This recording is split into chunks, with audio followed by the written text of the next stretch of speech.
Well, the time has come for an absolutely massive stream, VOD, whatever it is that you are watching, whether this is live or you're watching after. We've got ourselves a massive episode today for our Sac State Coach Mode Dynasty. As we begin, we've got the Tony the Tiger Sun Bowl. This will finish off season 2, and we will immediately be jumping into an offseason, going through that entirely and getting ourselves ready for season 3, in which we hope to get over the hump. And this first game can very much help us out.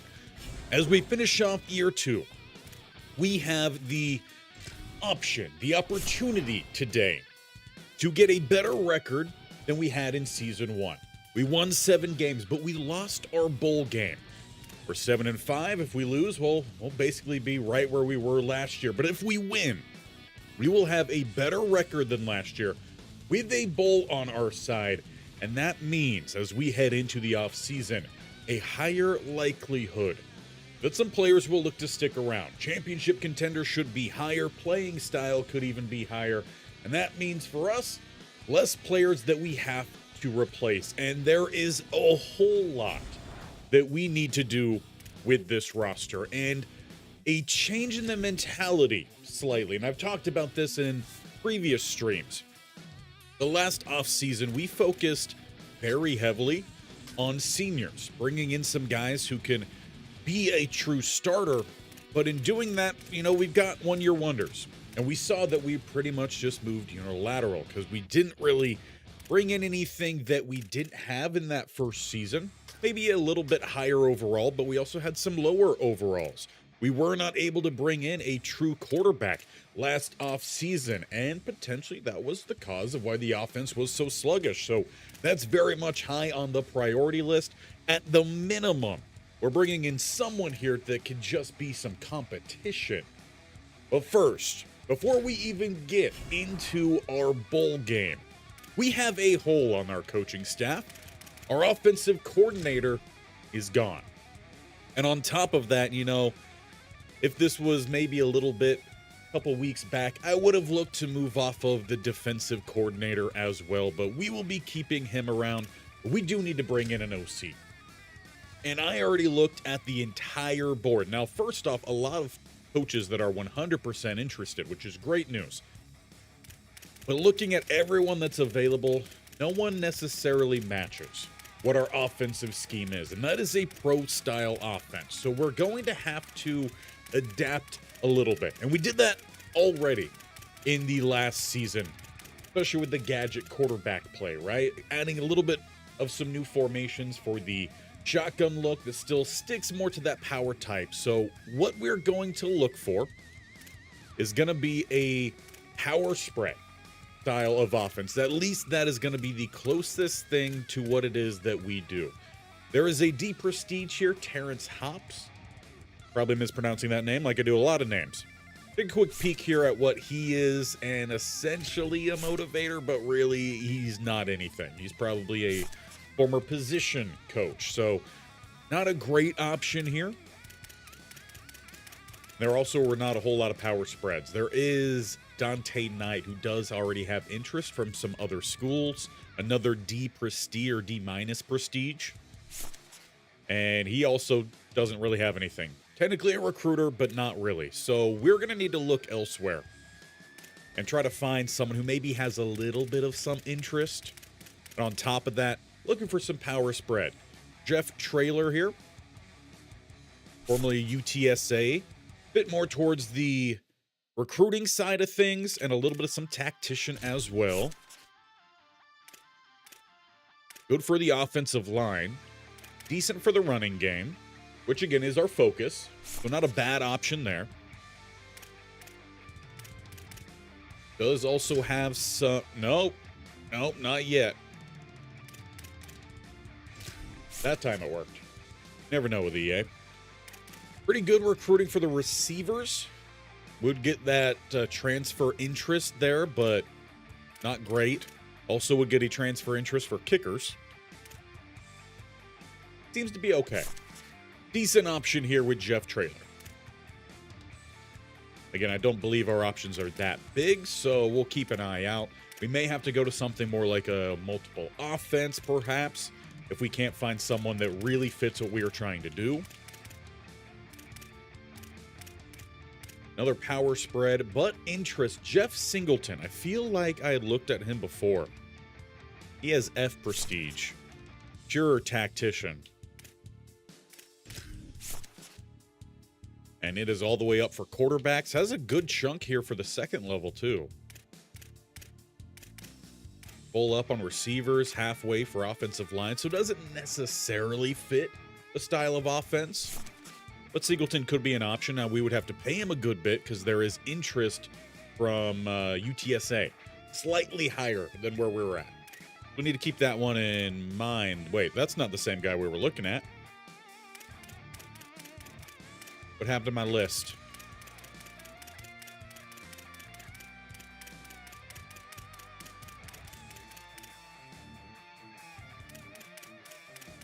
I don't know what happened to the list. List is different now. Oh, gotta love that. Or it was just broken or showing me the wrong coach in the first place. We saw a trailer.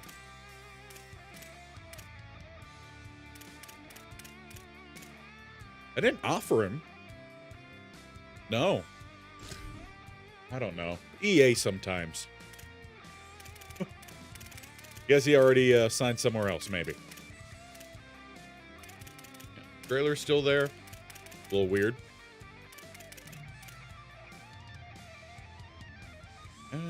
There he is. Okay, so he has actually full interest coming over from Marshall. So we would have to very much pay extra there.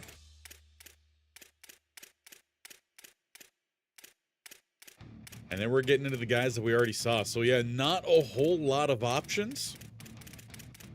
I feel like Trailer may end up being the guy. I think I passed him, though. There he is. Jeff Trailer, now he was fired. He's looking for, I mean, a pretty good chunk of money, too. And we don't have that kind of money to work with. That's something else to keep in mind, too. Then in terms of those who had the better interest, I don't believe many of these guys, though, are going to have, yeah, they're not going to have anything built up.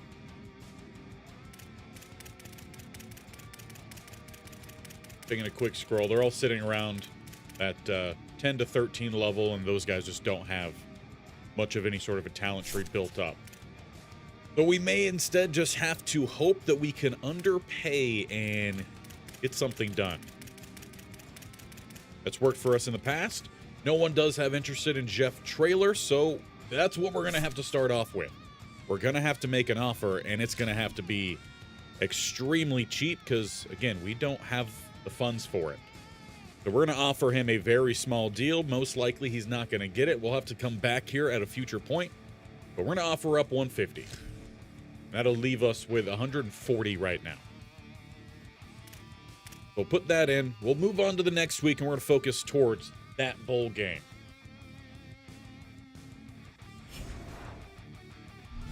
Again, we do have Pitt as well. Just played against Pitt in the Road to Glory bowl game that we just had. If you guys didn't check that one out, make sure you do go check it out. Everyone else, though, does seem to be pretty healthy here. We will confirm. We already knew McVay was out. Get on over to the next week, and we're going to have our fingers crossed here that hopefully Trailer does decide to come here, even though we're basically paying him a third of what he was hoping for. No confetti. That means no coach. And he has just purely rejected the offer.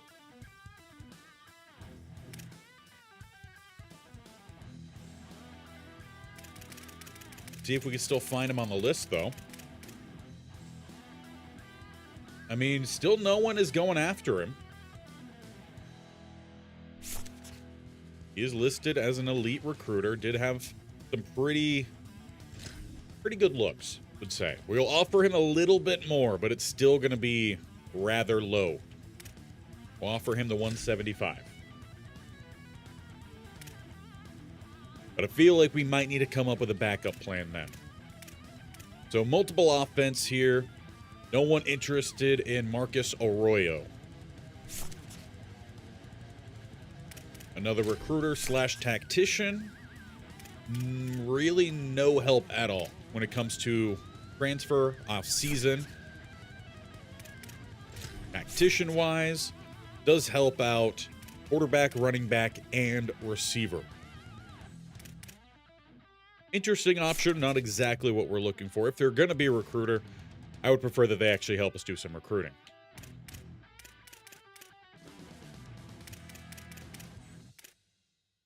Multiple option here from Northwestern. Cheaper option. Motivator and tactician build.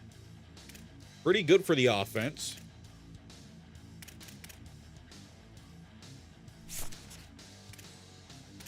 Very much built in the architect tree, though. That's almost maxed out. So would help us out in developing talent on the roster. And that could be pretty big for us. Because again, that's what we're trying to get to. Stop relying as much on these senior transfers. I want to be against putting in an offer here. Again, it's going to have to be a pretty cheap offer, but this time we give $155. There is a small chance that maybe they make it. We'll put in that offer as well. And hopefully after this game, we will find out who our coordinator is going to be. One thing I meant to check with O'Connor there. He has a pipeline, I'm going to assume, somewhere in California. His alma mater is Cal. Meanwhile, with Traylor would probably get something more along the lines of a Texas pipeline. Assuming because I didn't have it said on that screen. Currently, we do have Metro Atlanta and Michigan as our pipelines. Plus the standard for Sac State. But we are just moments away from our bowl game here. One more quick check, make sure everyone's good. Everyone does seem to be just fine. Increased composure there, even for a red shirt. Now it's time to get on in to our bowl game. The Tony the Tiger Sun Bowl versus the 8-4 Pitt Panthers. This will be the last time we're going to see quite a number of our own players. Let's make sure we get our offense specifically put in here with that Sac State offensive playbook, and let's take it to the field. So with that, of course, let's take my face on out of here, because it is postseason football. Sac State with back-to-back bowl game appearances. They look to claim their first bowl game win under head coach Bobby Ellington. Taking on the Pitt Panthers, we head down south. Honestly, a pretty good meeting point for both these teams, traveling, I would say, similar distance. Definitely not going to be a one-sided affair. At least in terms of what's happening up in the crowd. We hope that it's not going to be a one-sided affair on the field, and if it is, we sure hope it's on our side. Pitt, though, for the Sun Bowl, gets us underway. Return will be had from inside the 5. And not a whole lot of running room there for Shabazz. Now, the quarterback position has been the drama of this whole year. McKinney, though, he finished the season strong. Now we just got to see if he can get us to that bowl victory. We're going to start with the running game. Rainey, Brown, this will definitely be his last game. He's set to graduate. As for Rainey, does he return? How much would we have to pay? Big decisions to make here soon. We will be going through the whole offseason as well. Play one, though, nets us nothing. So 2nd and 10, we stick with that same look. Get a bit of a better push up front this time, though, leaving us with 3rd and 7. Look for maybe something built off of some timing here early on. We'll take it to the air. We'll say the stadium has a pretty zoomed out look when it comes to the top up view. McKinney throws, finds Frescues well short of the mark, and that is going to be a punt. DeMarco Ward wraps him up. Rescues, though, had himself a pretty impressive season, and hopefully we see some good training for him, and hopefully he sticks around. Want to try to keep these players around this next off season. Get a little bit of some development going. Terrius Hicks takes the field. 76 catches, 5 receiving touchdowns. Pitt obviously on a different level than where we are, but we've seen some big play from this defense throughout the year. Are we going to see some big plays from them here in the final game of Season 2? They motion their running back out. Trips are already down to that side, but Houston gets some pressure. Ultimately, Sac State brings him down about at the line of scrimmage. Hopefully we're also going to name for the quarterback here soon. Didn't check the roster as they break up the stack here with another bit of pre-snap motion, though, going up top. Close to, but short of the mark. It is going to be 3rd and 1. Let's stack the front. Let's get aggressive here. Go from the top up view, might get a better angle. Bunch up top, single down to the bottom. Panthers going to need a little bit more than a yard, and it's quarterback straight down the field and running. 30, 20, pursuit, catches him as he crosses the 10. Mason Heinstl, if I'm not mistaken, that's actually a quarterback we've tried to recruit on this channel several times.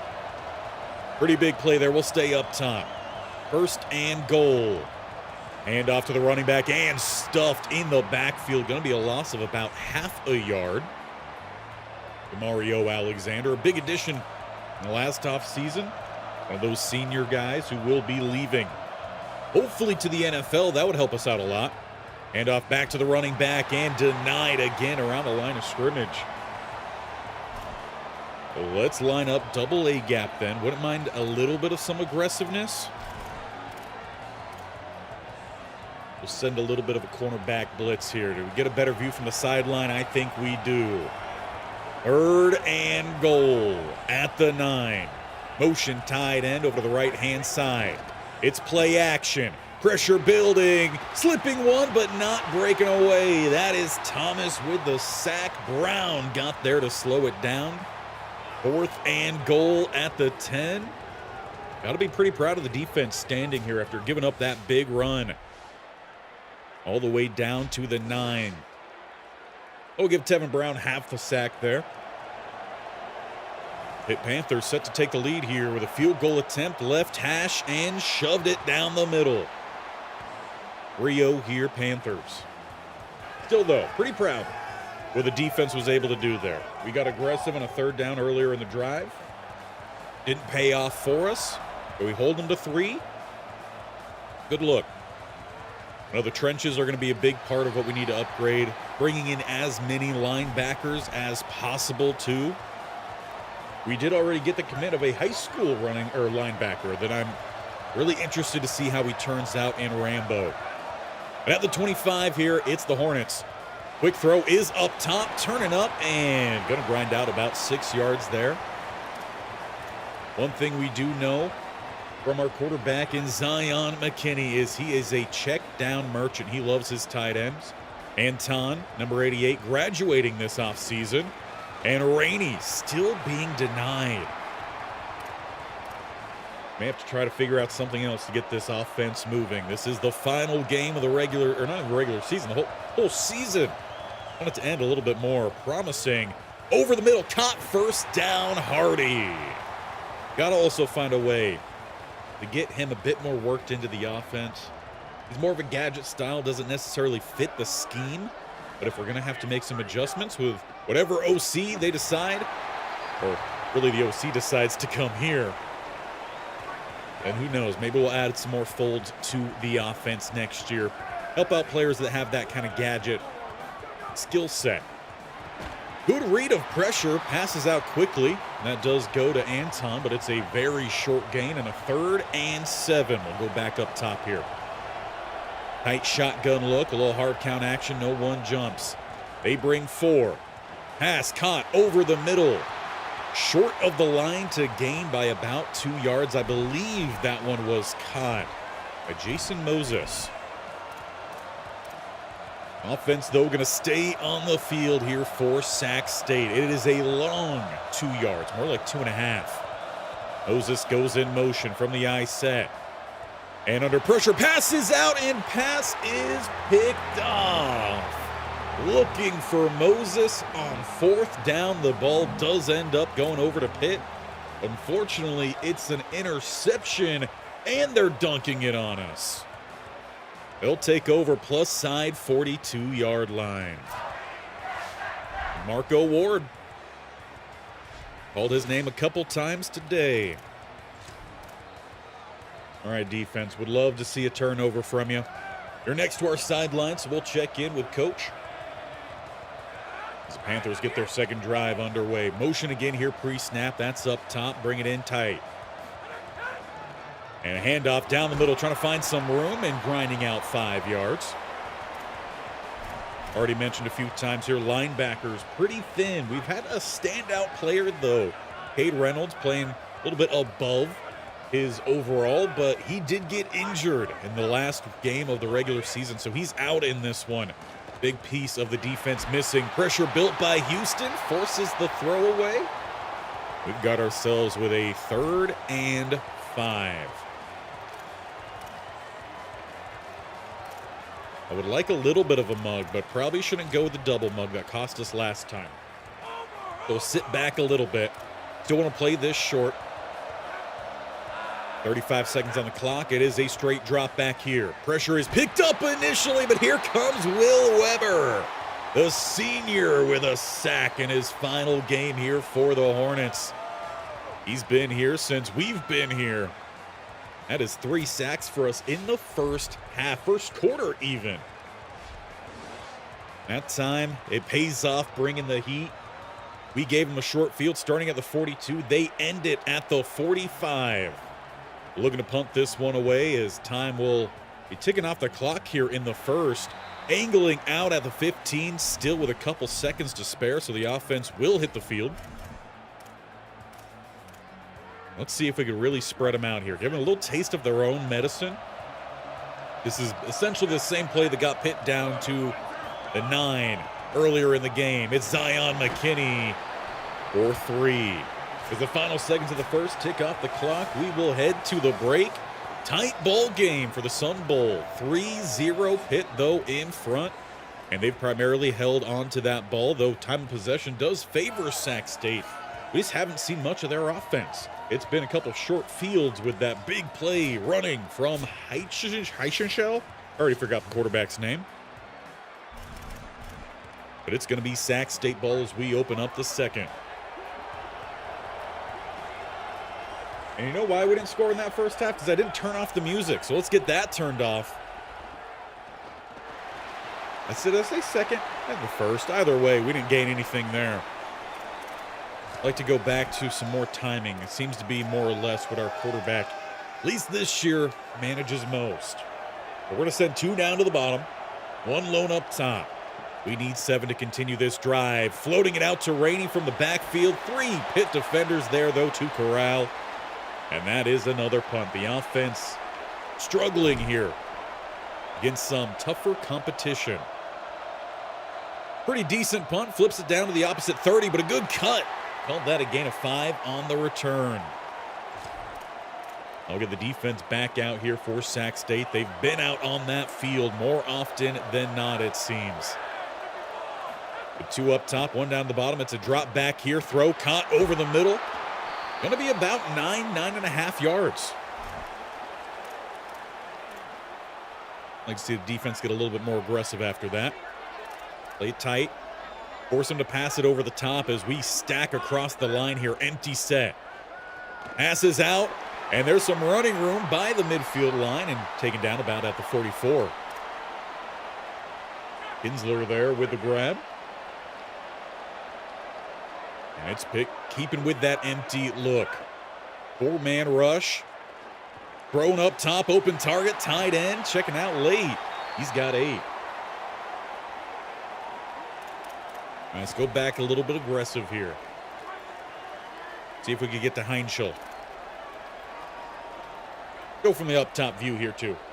2-by-2 look from Pitt. Rush picked up, ball lofted, one-on-one to the end zone and out the back of the end zone. Incomplete. Adam Taylor there, really good, tight coverage.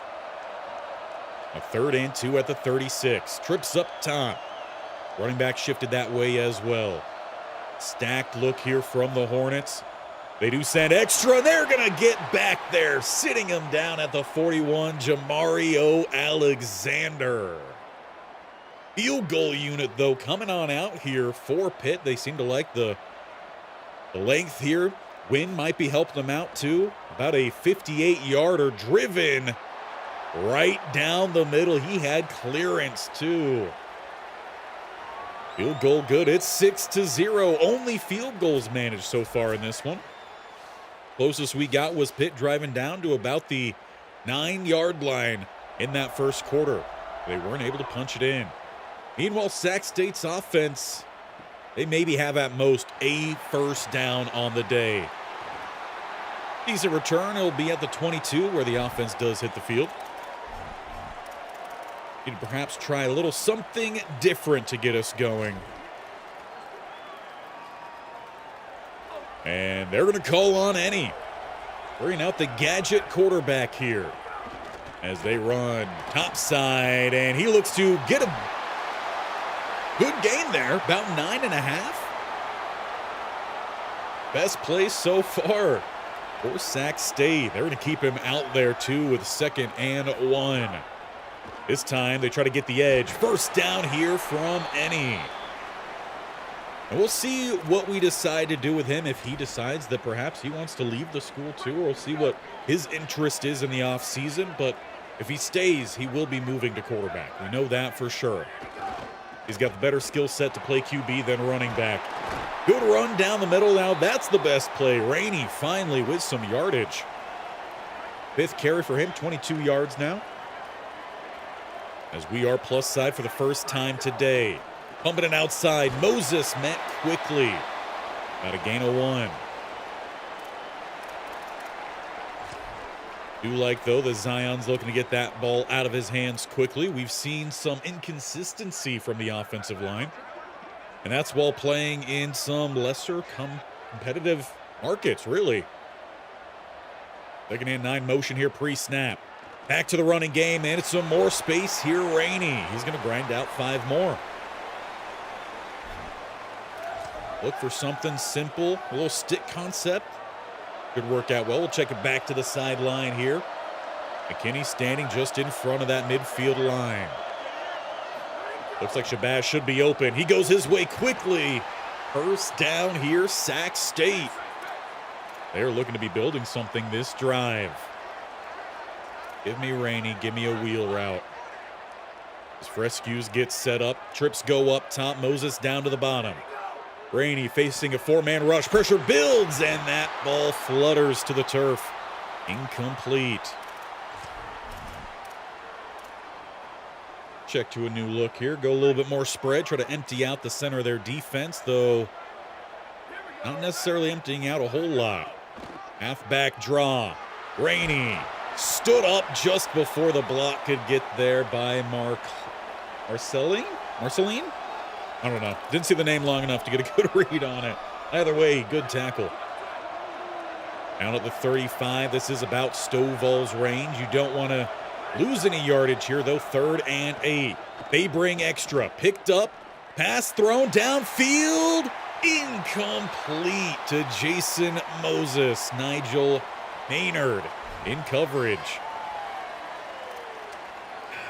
Tough spot here. They are saying can't hit. 52, we've seen him hit. Obviously, not sure what the wind situation is right now. We don't get that information. But it's Stovall. Lined up to center. Driven, but pushes it wide right. It's no good. First scoring threat there from Sac State. The goose egg remains. Ball then goes back over to Pitt. They've had a couple decent drives. They just haven't gotten that ball into the end zone yet, holding a 6-point lead just in front of the 2-minute break. The run down the middle, well-earned gain of 12. Sinquan Smith, that's a new name. Haven't seen that one as we do go inside 2 to play in the first half. Sac State made it to a bowl game last year. Couldn't pull that one off. It was a more lopsided affair. This year, their defense is keeping it close. Play action. Pressure gets back there. Second on the day for Will Weber. Dropping Heinstl in the backfield. 2nd and 16. Wouldn't mind trying to dial up a little bit more pressure here then. Not necessarily hurry up for either side, but a tight shotgun look here for Pitt. They're going to need about the opposite 44. Lofted over the head. Outstretched hands, more like, of their wide open receiver. Had some defenders trailing him, but he had the step. Heinstl missed that one. And it is 3rd and 16. Defense seems to be backing up. They do rush for it's halfback screen, but quickly brought down. That'll be a loss of a few more yards. Timeout called here from Coach Ellington. He wants to get that ball back in the hands of his offense with some time to work with. Coming off their best drive, ultimately ended with a missed field goal, but best we've seen from him. Now they got to do it in crunch time. Looking for a good return. Shabazz takes it to the 25. Favorable spot, it seemed like, more like the 24. They'll have a minute 20 to work with.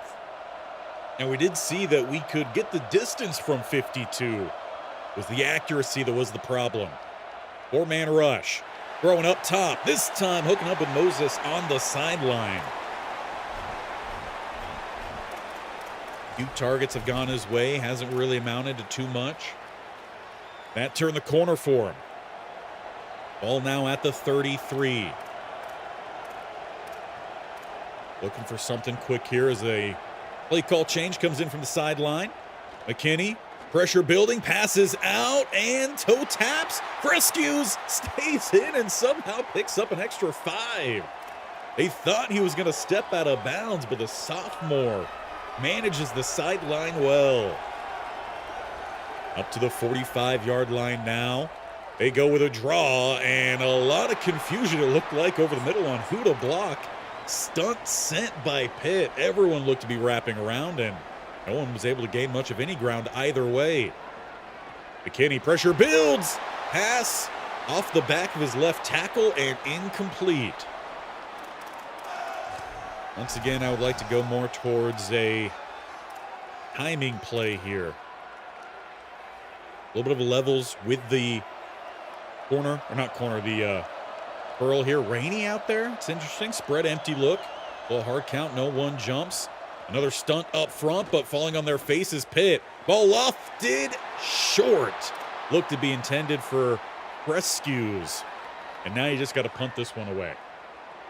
Try to pin them deep. Leave them a long field. As they will abandon that one. It bounces favorably for Pitt. Goes out of the back of the end zone. So 42 seconds, they'll get the ball at the 20. We've already seen them get down into scoring range once today. Took a big run from their quarterback. They have 3 timeouts in their back pocket.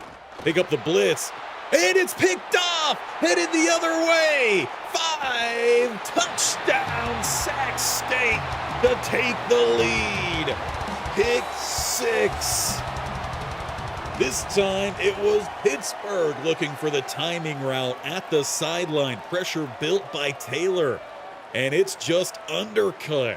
And enough speed, good change of direction there to switch. Heinstl tried to get over there to get the stop, but not in time. For the Tony the Tiger Sun Bowl, it's Lavelle Nixon making the play. That is not a name we have called this year. And he's not a senior either. He could look to stick around, but the PAT here giving us the lead. It's Stovall.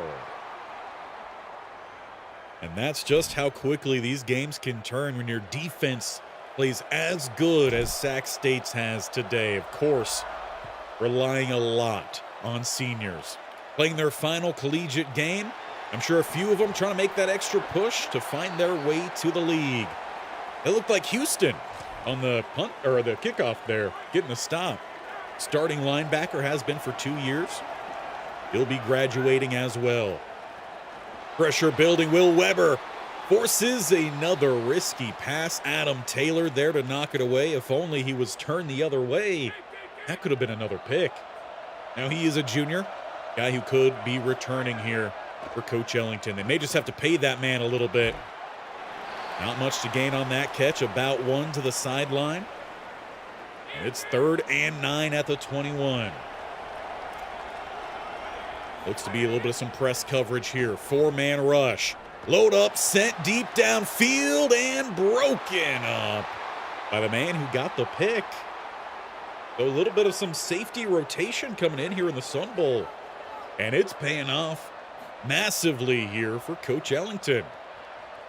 This punt is away. Getting under it is Shabazz. Now he's got a lot of space up that left side, taking it to around the 47, 48. Now you could try to get something quick over the middle here. And if you can gain a good chunk here in 7 seconds, well, then you may just be able to make something happen here. Bring out the field goal unit.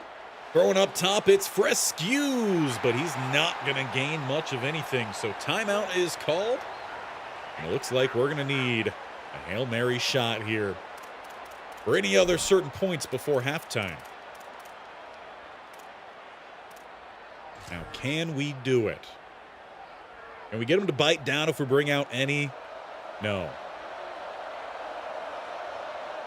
Try a couple hard counts here. I'd like to get out of this, but since we just called it timeout, there we go. Get a man to jump. That's fine. It'll be on Brown. Couldn't call back-to-back timeouts there. So we'll lose the 5, and we'll bring back out the quarterbacks. Wanted to see if we got the look.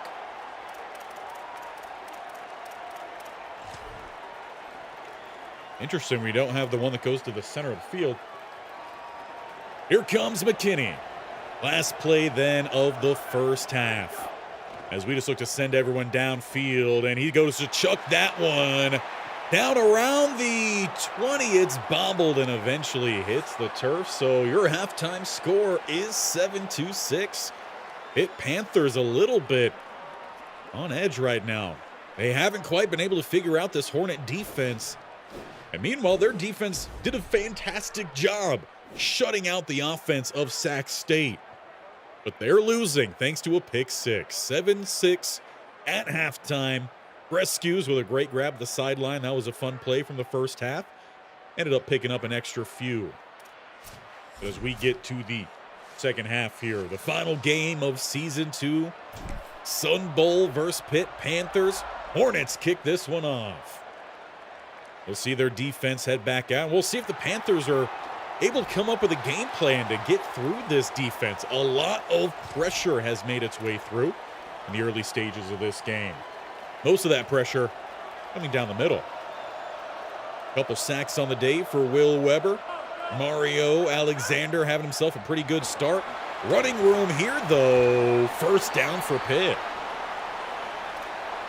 And a Sinquan Smith, 6 carries so far today.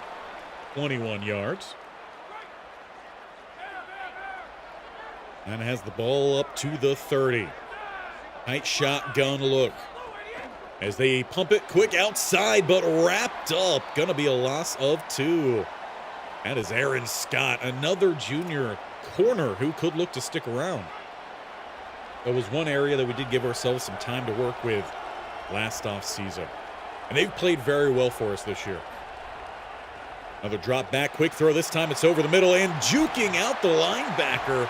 Someone check him for a broken ankle because that was an absolute snap of a move. First down here for Pitt to the 41. 2 up top, 1 down to the bottom with now motion from that running back that way. Left alone at the sideline. Heinstl, he's going to pick up a few. Probably slightly mispronouncing that name still. If you guys know, let me know in the comments or in the chat. The 2nd and 5. 2 more up top, 1 down the bottom. Seeing this look a lot of pre-snap movement as well as tight end shifts down to the bottom. Quarterback keeps, but he is wrapped up by several Hornet defenders. Jamario Alexander, though, the first to get back there. First player that Coach Ellington hopes to send to the league. Might be a late round selection. We'll see when the draft day does arrive. But 3rd and 7. And this time, no pre-snap motion. They go straight to the running back, and all over it is Scott. No, check that. Brown misread the number. Either way, it's a stop here for Sac State's defense. They just continue shutting it down. Punting away, though, are the Panthers. Getting under it, finding some running room, but not much this time. It's raining. We've seen a little bit of some rotation with the return men this year, with both Shabazz and Rainey. They'll be starting at the 21-yard line. We'll jump back up top here with a bunch to the top. Throwing that way, Anton goes up to get it and brings it down for about 9.5, leaving him just short for 2nd down. Great view from the sideline this time,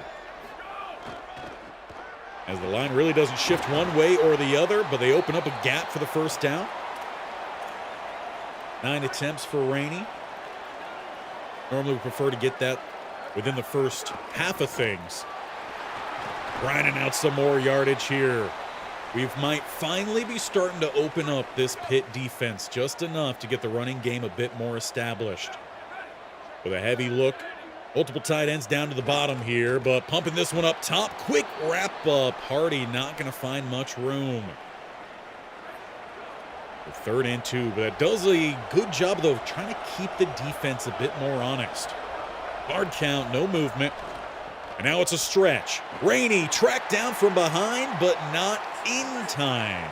1st down for the Hornets, as they look to go a bit of some hurry up here. Safety walking down. I don't know what Anton's doing way out there, but let's make sure we send him downfield. That safety walking down, looking for the seam shot, but it's just a little bit too tall. Good coverage, Duke McMillan. A lot of camera work right now. 2nd and 10. Running room back down the middle, Rainey. 1st down. Quiet first half for him, but that running game is picking up here. We're bringing out a new look with this offense. Really haven't ran this much. Brown checks in as that running back. Fullback Sutton in the game as well. And this is where we try to let the big boys eat, especially as we're starting to see that push up front here. Got a little bit of some fullback love with 2nd and 4. Get this ball to Sutton. Started with us last year as a tight end, but moved over in the offseason, as he's going to grind out a good more. I think I skipped a word there. Good few more is what I meant to say. Hard to get the angles here. Right back to the run game. Brown, 1st down. We'll go quick. A little bit of some press coverage. McKinney under pressure, throws this one over the middle, and it's picked off. Sailing just by Hardy. It was good coverage there. Safety stayed over the top, and look at this. Still blocking well into the sideline, and a 2nd dunk today for this Panther defense. That has been our problem this year. Just need a little bit better quarterback play, and I think this team could really take off. But we're going to see a big change-up in this team rather shortly, because we got an offseason to get right on into after this game. Quick pump is up top. Little RPO, and there's some running room by the midfield line, and finally tracked down at about the 42. Tony Kinsler.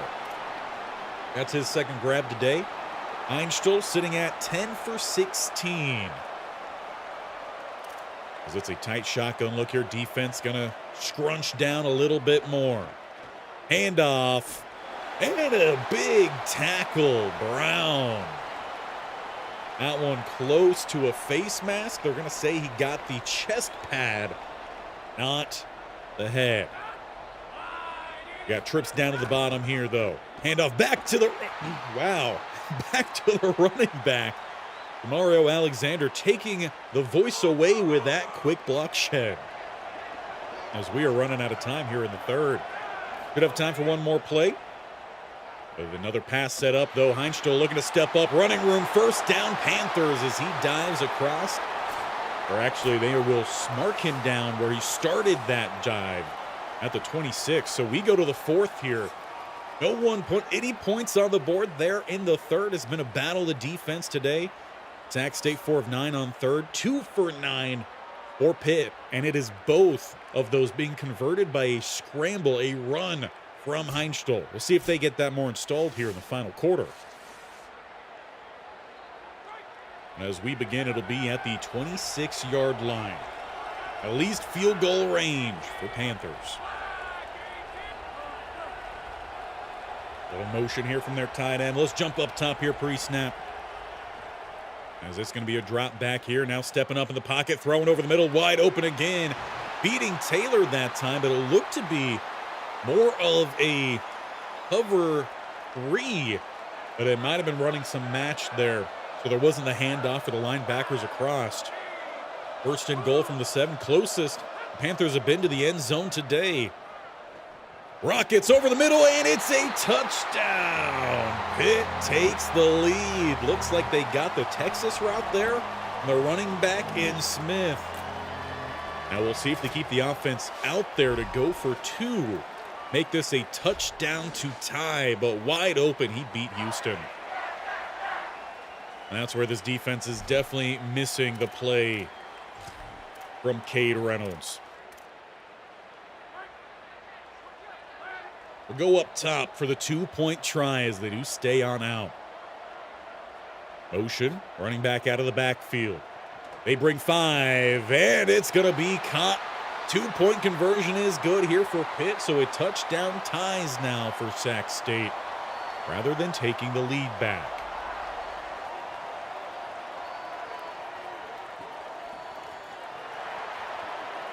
And a cut, but short of the 20. Good news here. You're looking at the Sac State offense as they have started to move the ball a bit better in the second half of things, but they're going to need a little bit more. With a throw, timely, finding Hardy.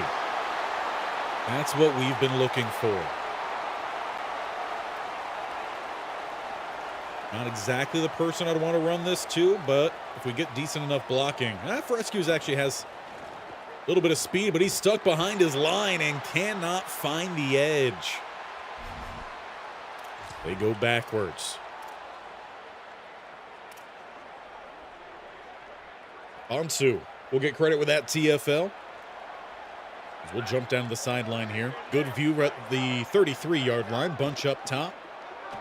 Throws off the mark again over the middle. That has been a worrisome spot throughout this game today. A lot of misses on the throws across the middle. Zion McKinney.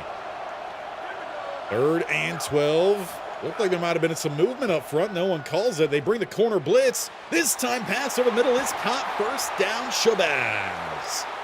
That'll keep the drive alive here for Sac State, trying to tie this thing up.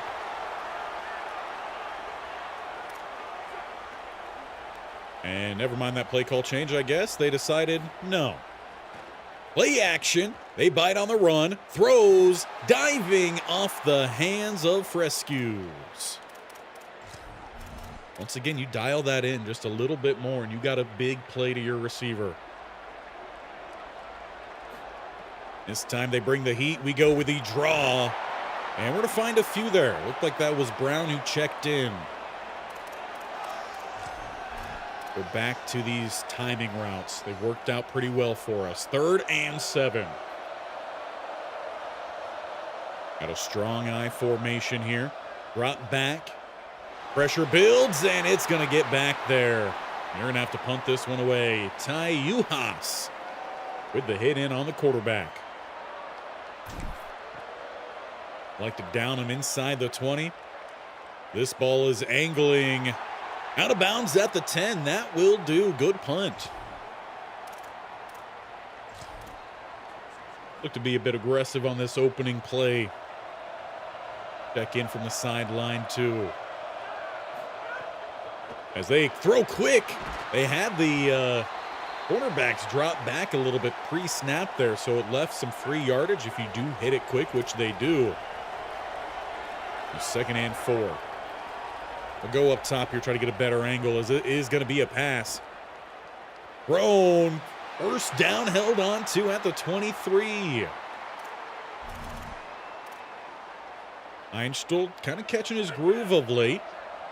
As long as he's got the time back there to throw and can step up in the pocket. Handing this one off. Beats the blitz, but safety comes down. Nixon to make the play.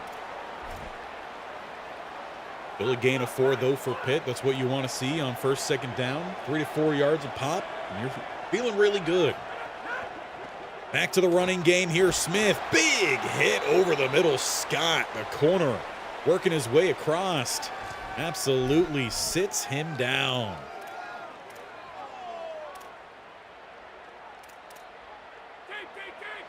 Third and 2 from the 32. And it's going to be an empty set with 4 receivers up top. Empty set, cornerback blitz is brought, and it's caught. Taking advantage of that blitz. Another big hit there from Houston.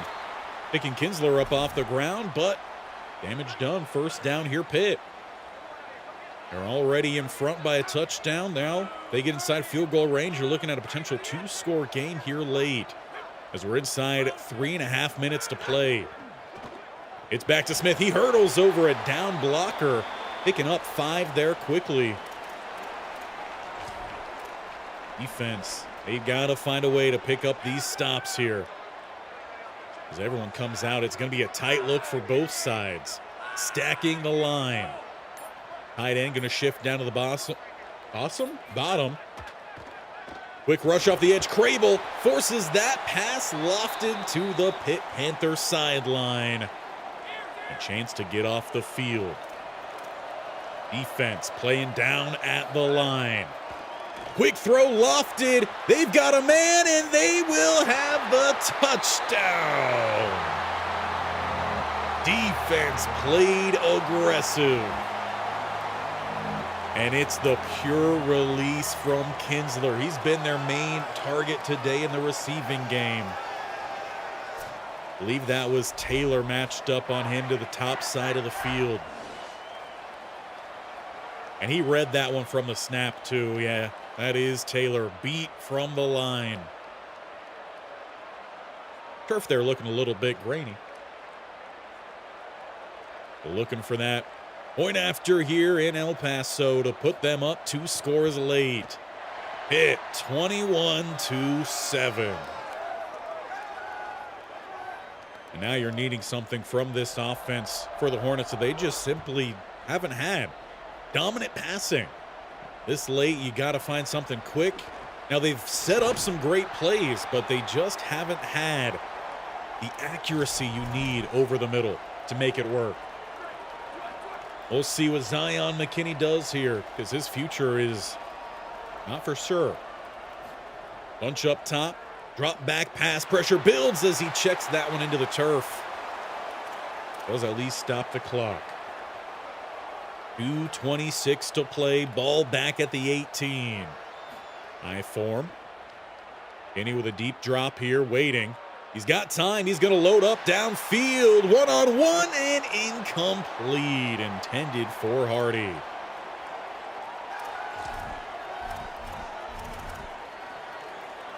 Third and 10. Obviously, you're going for it on 4th down at this point. Final game of the season. Stunt ran up front, picked up well. Pass thrown and dropped. Should have been a first down. That leaves you then down to this play. You don't get this, it's essentially over for you. Rips down to the bottom. Another stunt ran, picked up well. The line has done a great job, and Moses can't get it done. The offense throughout the year has been the problem for the Hornets, and they have been shut out in this game. The only touchdown coming from a pick 6 from the defense. Jet sweep here from the man who gave them that 2-score lead. Fortunately for him, he doesn't gain much. Tungaloa Lee, he's in playing some linebacker today. Again, we've talked about the absence of Nick Reynolds, pardon. So Tungaloa Lee has been playing. Not the best in terms of the coverage, and we've seen that on display today. Going to pick up about half the yardage needed. A 3rd and 5 as this clock is running down. Definitely going to see a big focus, you'd imagine, from Coach Ellington on the offense in this upcoming offseason, which, again, we're getting to right after this game as Heinstl brought down. Of course, a lot of players we're going to have to replace as well on defense. He trot out the field goal unit here, kicking this one from just inside the 20. We'll call it about a 29-yarder. As that one will make it 24-7. A vastly different score line from what we were looking at just about a minute or two ago. We'll see how this team decides to finish out their play today. You know, Coach is going to have them go out there and give it their all with 29 seconds remaining. They do also have 3 timeouts. Go from the top we go, starting at the 19. 3-man rush. Thrown over the middle, and it is caught. Go ahead and not call a timeout there. I tried, but they said no. So I guess we'll hustle back to the line here and snap off another one. Throws up top. Caught. First down again. Frescues. He's got to be a focus, I think, building into the future. He seems to have what we need for the slot. He's made more impact on this team this year than, honestly, the combination of Hardy and Jason Moses, who had a fantastic junior campaign, but this senior year, he really did just kind of fall off with a lackluster quarterback play as well. Hardy gets the grab, only about a gain of 4 or 5, and we're down to our final timeout. Coach is going to get out there and hopefully inspire them. As we've got 3 up top, 1 down to the bottom. Single high coverage. They bring the man off the edge. It's picked up from the running back, and it is caught by Shabazz. We'll call that final timeout. And how funny enough, it is Shabazz who gets that catch, leaving us 4 seconds, same number that he wears. This is it, just for a little something to tack on to the end. Lofted to the end zone. And off the hands of Frescues after the bobble. But we are still in the hunt for our first bowl game win. Our first real bit of postseason action. We faced the Pitt Panthers. We knew it was going to be a tough game here for us. But the defense, they came ready. And honestly, they played a beautiful game out there. We do lose 24-7. But what they did out there, they gave us a winning shot. The offense could have converted any of their promising drives, but they just couldn't get it done. Let's return to the hub, and no, we are not done today. I'll bring my face back on in here because I know everyone really wanted to see that again. We'll get the background music playing as well because now we shift into off-season mode, and I think that game very much showed us the big part of where we struggled this year. And it 100% was the offense. So we're going to jump on over this next week. We're going to get towards the end of the actual season here, get into the postseason, and we're going to get some things going here. I mean, there are a lot of players I know we're going to have to replace. And I want to make sure we have a bigger emphasis in this offseason as we do get the Pac-12 Defensive Player of the Week. That pick 6 from Nixon. A couple other plays in the mix there too. But I know we need to focus a lot more on juniors and potentially younger. And then wait for maybe that final week to go after some seniors to help fill in some gaps. Rescues does take the Pac-12 Offensive Player of the Week as well. Again, I think he's someone that we should be kind of building around. We'll go over all the stats as well as we get to the end of the season. But overall, I mean, considering that the team took a hit to their overall, I think there was a lot of better play this year. And that's definitely something I want us to build upon. We do get the offer accepted by Jim Zabrowski. I do realize that I sent another week without going back to the coordinators to check. So I guess coach decided, never mind. We'll bring in whoever, and we get a guy in here from Ohio. Pretty cheap.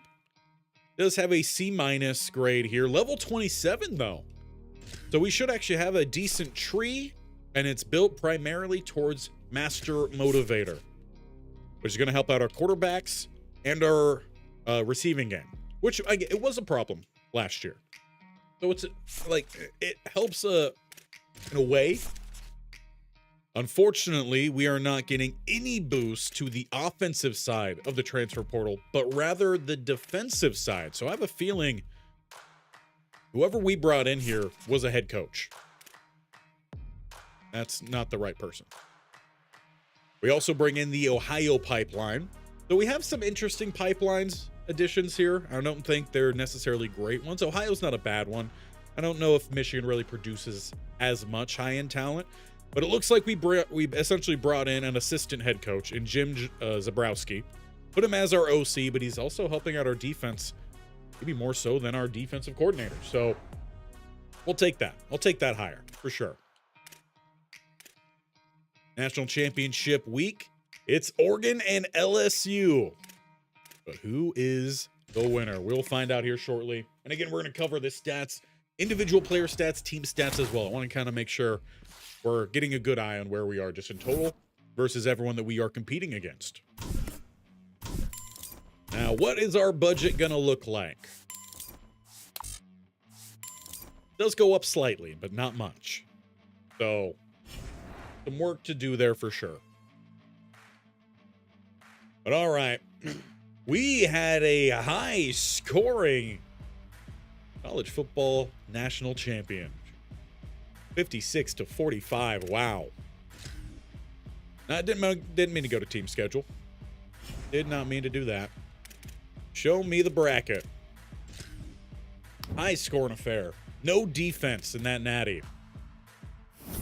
14 points scored in every quarter for LSU. And it sees them by the Ducks. 21 first downs to 26. 608 yards here for LSU. There was no defense whatsoever. Sam Levitt, yeah. I can't remember. Did he win the Heisman for us this year? I know we could obviously go check that. But he had 45 passing attempts, 88% complete, 7 passing touchdowns. Who needs the running game? But they still did pretty well here with Harlan Berry. Receiving wise, spread out the ball pretty well here. What about for the Ducks? Keely Smith Jr. 4 touchdowns, 1 pick, 63%, 400 yards. Still a great game, but not good enough. 2 rushing touchdowns here for DeMario Delancey. Could potentially be someone who may be in the portal. Receiving, I mean, they spread the ball out pretty well here too. High scoring affair. The rest of the bracket, and I'll take my face down here so we can see that bottom one. Georgia Tech did lose to South Carolina. BYU lost big to Tennessee. Memphis also lost to Notre Dame big. Closer game, but still 2-score. Washington lost to Texas Tech, who then beat up on Oklahoma 44-13. LSU dominated Notre Dame 41-17. Nebraska only managed 6 points against Tennessee, who won with 20 points. Oregon 24 over South Carolina 17. Height game, though, against Tennessee for them. They did manage the win 37-35. All one-sided again, LSU 52. Still giving up 31 points. Their defense must have not been that great this season. And then we saw what happened in Oregon. Or against Oregon. Big win here, LSU. If only Coach Moreau was here. From Louisiana. Heisman winner, as a reminder here, did go to Bo Bentley. That's right. It was the freshman, pure runner. Levitt does finish in second in that race. And I don't believe we had anyone in the running for awards either, which is rather unfortunate. We had some, good players out there. I was hoping we would get some recognition for some of them, but we really just didn't end up getting that. We'll scroll through this a little bit quicker. You guys can feel free to pause if you see someone from your favorite school there. But yeah, I was hoping we would be someone in the rush here, maybe for edge rusher or some love for a defensive line, because we actually had some pretty good play there, but just wasn't quite the case. Few more here. Didn't even get anyone with the freshmen. Did rely, though, a lot on some seniors. Those are the awards. We'll check quickly. All-Americans, and then get into the stats, really get into the nitty-gritty of how this team did play. For first team, no one for us. Second team, still no one. Any freshmen? That'd be a no.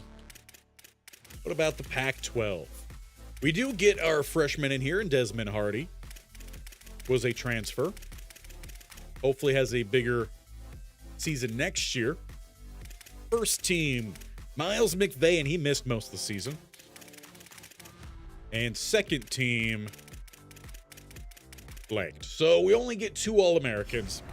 One is 100% leaving. The other one, hopefully not. At the end of the year, you know, the quarterback play did obviously go more to Zion McKinney. He showed the most potential, but ultimately still not great. He's a threat to transfer, as well as Isaiah Scruggs as well. I just said as well. So as well. So we may be starting over completely at the quarterback room, and honestly, I think that would be okay.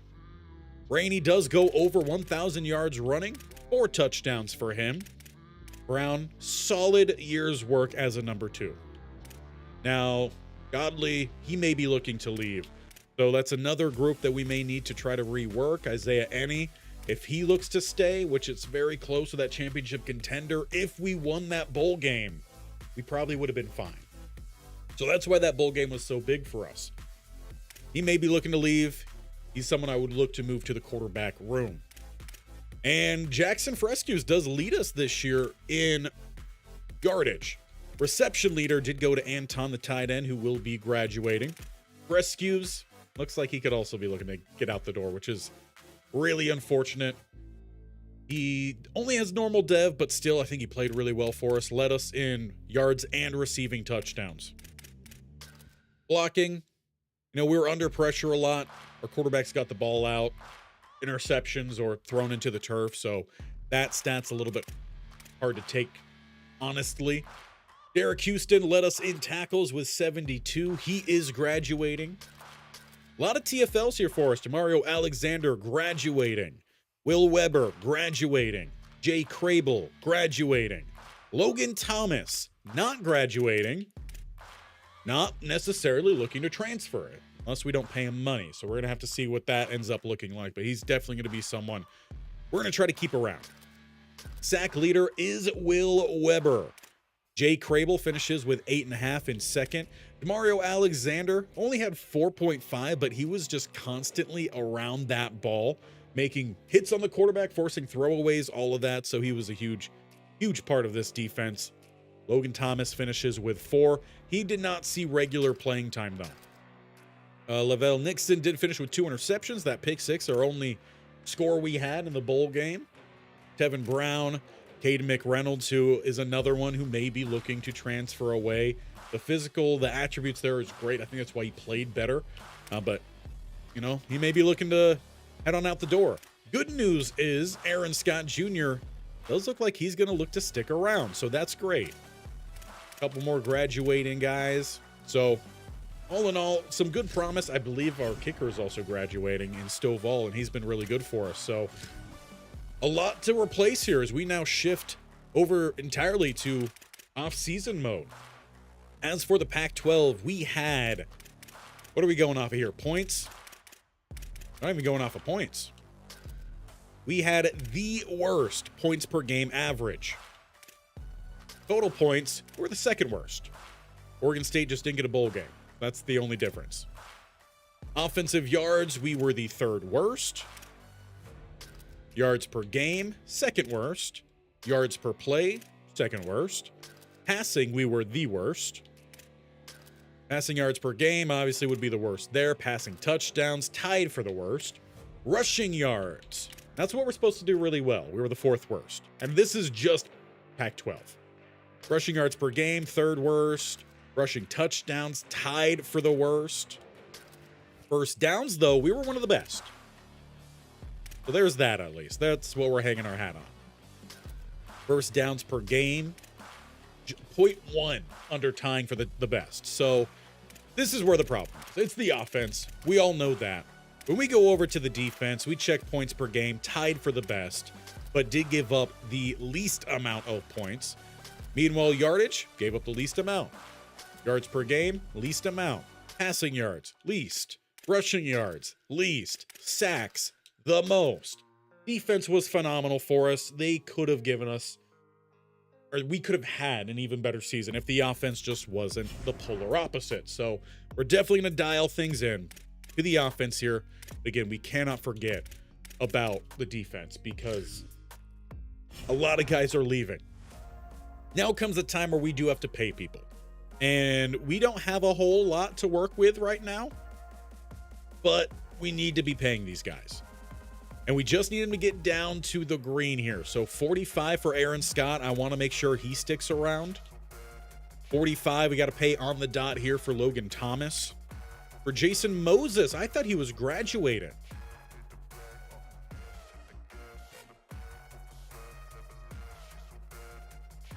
I would rather spend a lot more when it comes to some of these defensive players. Frescues doesn't want any money right now, but if we gave him some money, he would be more likely to stick around.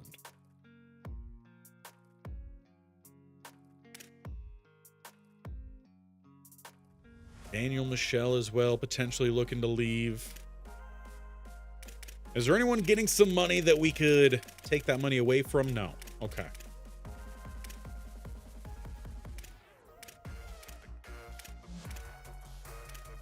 I wouldn't mind paying a little bit to Caden Reynolds to try to keep him around too. And these guys still could look to transfer. That's still possible. We have 25 unspent. And even spending all of that would not keep Moses around. So I think it's probably best if we do let Moses leave. I never saw anything from Godley that makes me think we need to keep him around. Probably wouldn't be a bad idea. Keep around some offensive line help. An edge here in Craver, I know we're going to be pretty thin there. He could probably play a versatile role.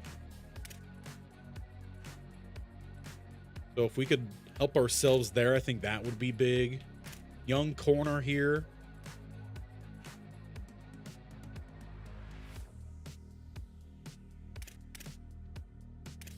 We go position by position.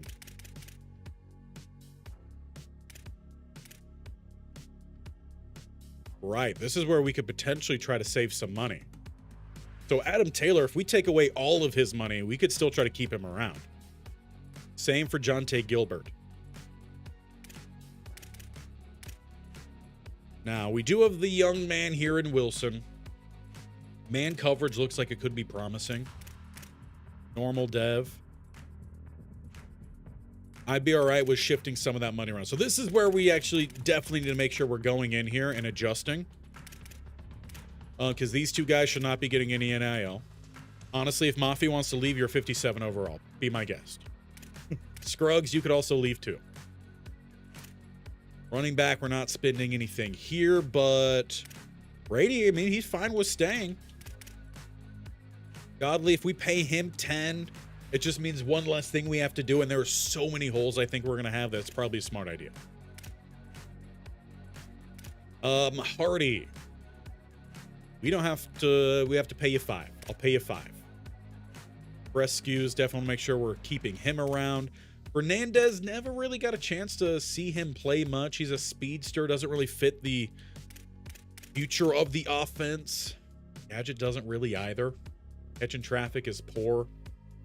Again, I think Moses will be fine moving off from. A lot of these tight ends potentially might be leaving.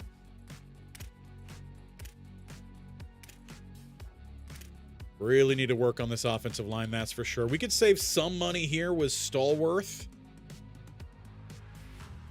We have to pay him $50.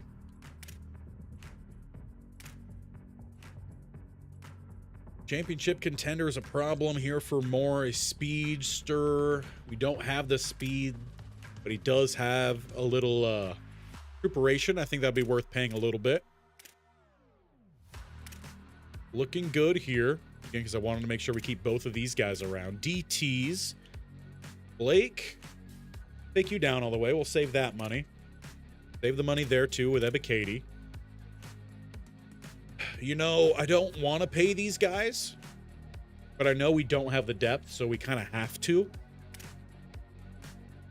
Same here for Von Tagaloa Lee. Again, we just need to keep depth.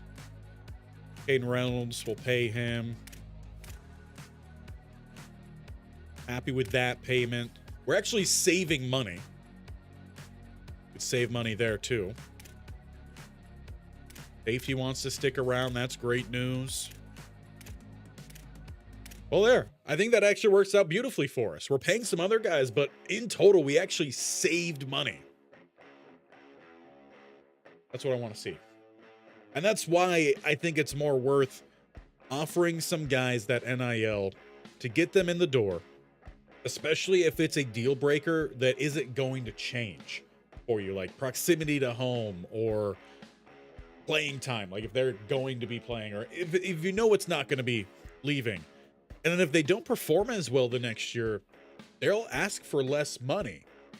So you end up saving some. That might be girl math, but ultimately we saved money here on our roster. And that could shift to some other players. As for our budget for next season, we are currently way overspending on our staff. Granted, I don't feel like we're really paying that much, so we'll keep that for now. But based off of our suggested, we are overpaying. Facilities, we're paying zero, so we probably should look to maybe do a little something on some facility upgrades, perhaps. We're at a basic? Yeah. We're at basic. We could pay to go up to competitive. Obviously can't do that right now. For recruits, we are currently under budget, which is great. And for roster NIL, we are also under budget. So, fantastic. And I want to continue being a portal program. So we're all good there.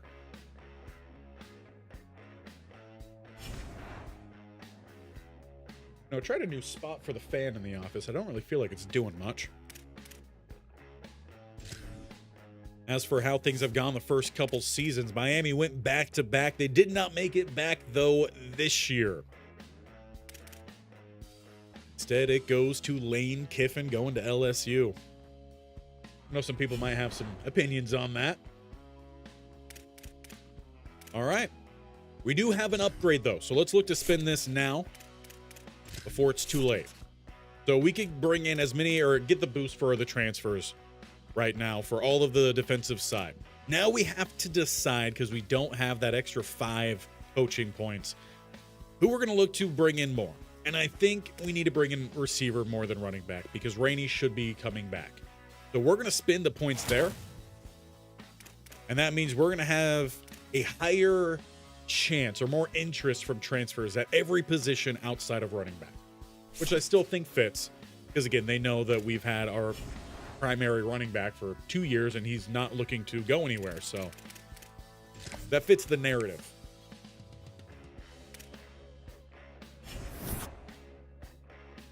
Now is the time to actually find out who is looking to stick around and who will be leaving. Also, do we have any potential draftees? You know, there are a couple guys who had some good years. And Moses, no chance to bring him back. That's fine. We do have 5 persuasion chances. And Malik Watson is someone who we have a low chance to try to bring back. I wouldn't be against trying to bring back more for the offensive line, though that is failed. Zion McKinney, another guy who might be looking to leave, and we do get him to stay, surprisingly. Again, we'll try to keep around some offensive linemen. 2 more persuasions. I am perfectly fine if Scruggs is out the door. Vi Mafi, sure. Do you want to stick around? What I thought. The last one, then, I don't really want to spend it on Scruggs. And it's none for Moses, but why not? We'll just be nice. Be like, oh, don't leave, as we're packing his bag. There we go.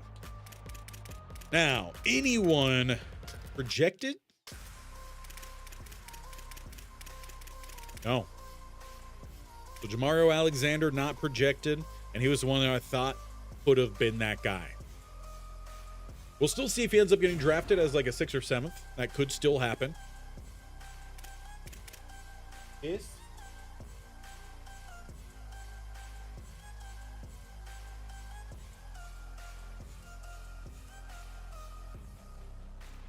She just woke up from her nap. Came to say hello. Bye, Dan. Vinny. You haven't been on camera yet. Come here. Come say hello to the people. Come here. Come on. You could jump. Yes, you can. Hello. This is Aowen, everyone. One of the 2 dogs. Tricky's outside. All right. Where were we? Jumping over to the next week. Yeah, 2 dogs. Aowen and Bellatrix. You could probably tell some of my favorite movies from that.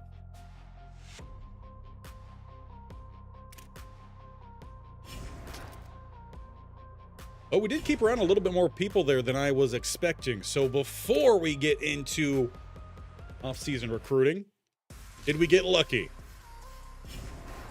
We did, and he comes in as a 5th rounder. So that's going to help us out in bringing in potentially more defensive ends. Now, we played him more as a 3-tech because he's 318 pounds. So, well, technically, he was more of a defensive tackle for us. We're going to get the boost to ends, which we still may find some ends that match his build. Also important to remember here, seniors are actually out the door, so forget about them. So at quarterback, we have McKinney and we have Paul. So I know we're going to need to bring in at least 1 more quarterback. Jarman is graduated.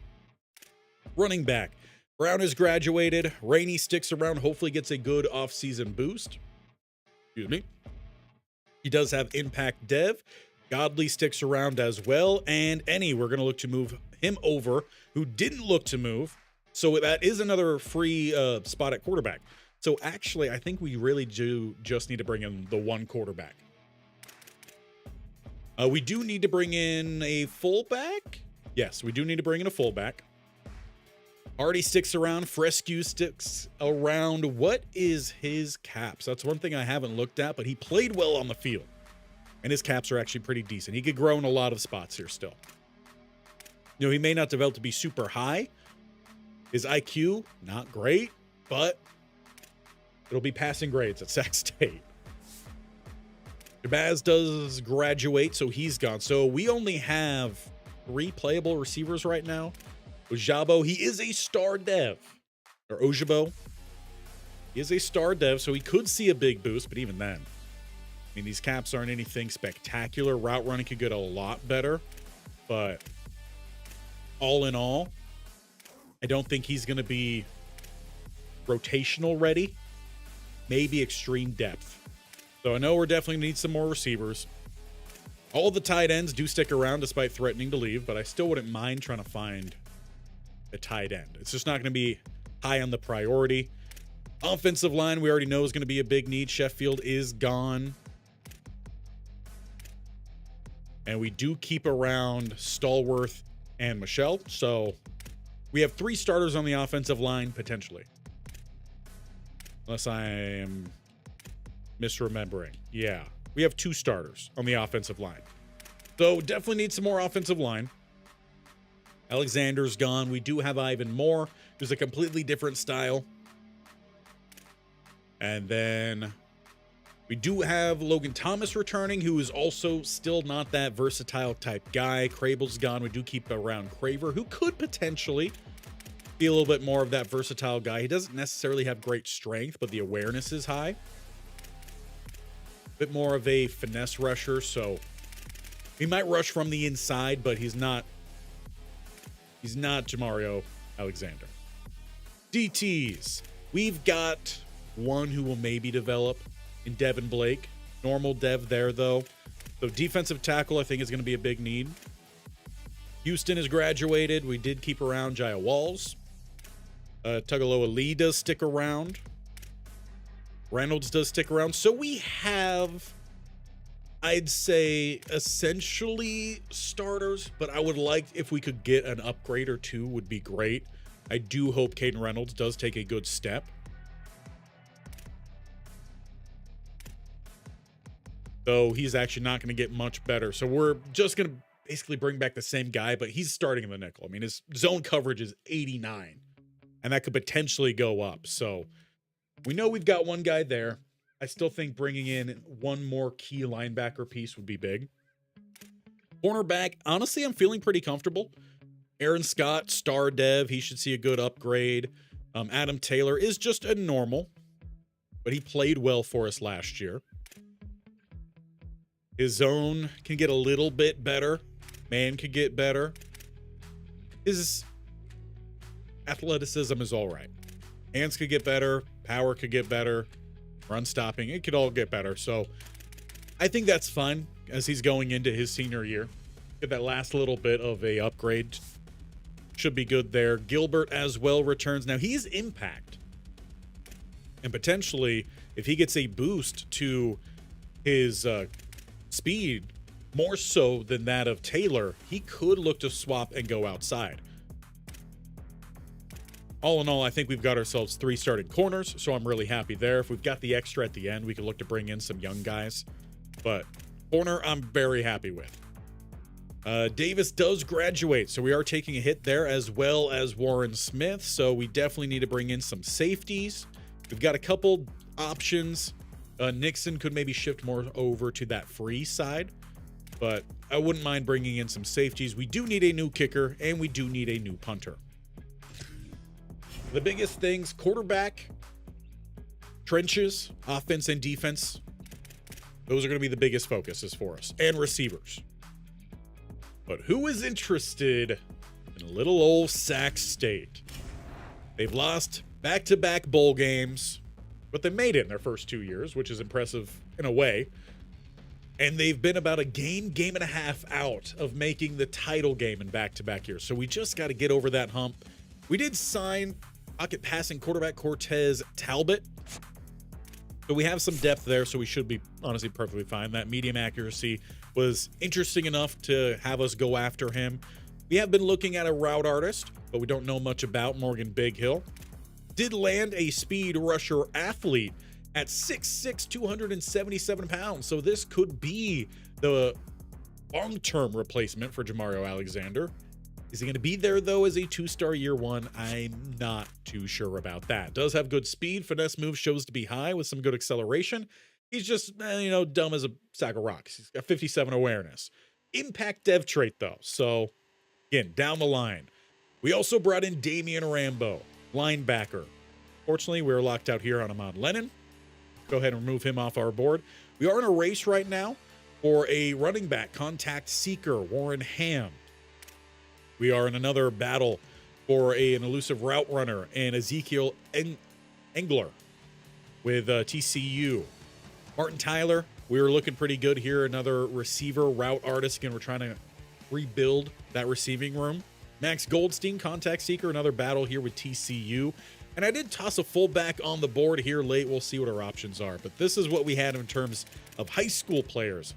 We probably aren't going to be looking at too much more high school players.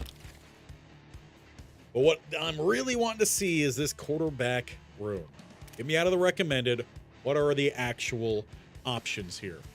Anyone with some interest? No one I think I want on my team, unfortunately. Again, I'm looking for juniors, probably primarily. maybe a couple seniors. And then we'll fill in with freshmen that are left over towards the end, or freshmen, sophomores. So we're looking for a pocket passing quarterback, which apparently is already pretty hard to find. That means other teams may be more interested in bringing them in and more competition. Pocket passer here out of Miami, Luke Nickel, would be a junior. Now, it's actually showing we don't have much in the budget, which when we went through our tests, we had a new allotment when we got to this point in the season. So it's actually, I guess, a good thing we saved some money because, yeah, it's not looking great. And the tests that we saw kind of showed us that what we need to go after, and you could get some guys to play for you for free, but you do still need to offer them about 75% of their expected NIL. And if no one gave them offers, then they'll still walk on somewhere else, but then they'll come play for you, but for free. Until if they're an underclassman, you know, the next season, then you got to pay them. So that's something to keep in mind, too, when we are looking at these quarterbacks. And let's hope, in fact, before we do that, because the last time we were going through an offseason, we were using these searches, it kept crashing the game. So let's be smart here first.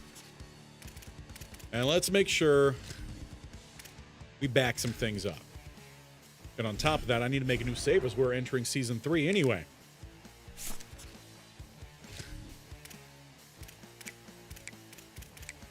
Zach, Season 3. That way we could always go back to Season 2, end of year, if we need to highlight a player for whatever reason. Storyline stuff, right? Well, let's go really try to narrow down what we're looking at here with the quarterbacks, because I know we need a pocket passer. That's the style of offense that we run. So what are we looking for here? Obviously, we're not going to be going after 5s. I'll keep 4 stars in there for now.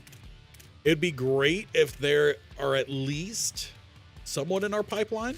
We're asking a lot here initially, and our options really are not much. But cheap pocket passer here, 5 NIL, Mike Chamblin. He did not play, so he'd be coming in a true freshman. Now, you got to remember when it comes to freshmen and the rankings here, the star rankings, is that it's less so based off of their overall and more so based off of potential. So a 3-star freshman probably means they've got a little bit of some potential, but they're not going to be anything crazy, and they're probably not going to be very highly rated initially either. 3-star, I would imagine we're probably looking at around a 74 overall. And that is obviously going to be pre-offseason development. Again, got to make sure we find something. Isaiah Scruggs actually popped up in this search, which is funny. We'll toss him on the board. Then we're going to take off the pipeline. Pipeline's just going to help us with that potential initial push. But a lot more other options here. Obviously, we saw Nickel earlier. These guys are going to ask for a lot of money.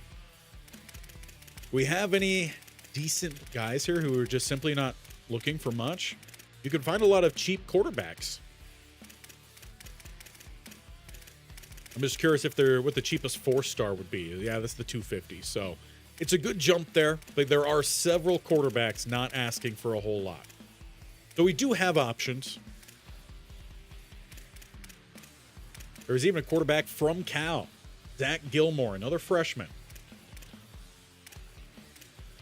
Playing time, though, is his deal breaker. So that might be a problem for us.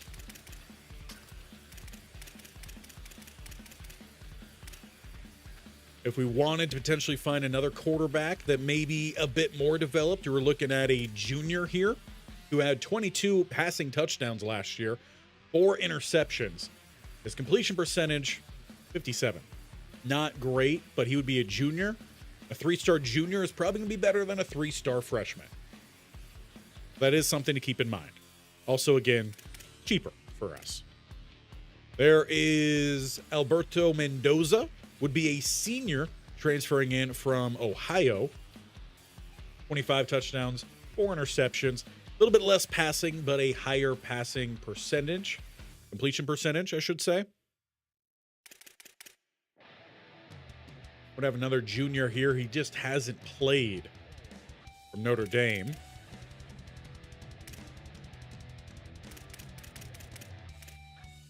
Just seeing if there's any standouts in terms of stats. Played a little bit here from West Virginia. Would be I would assume, sophomore then.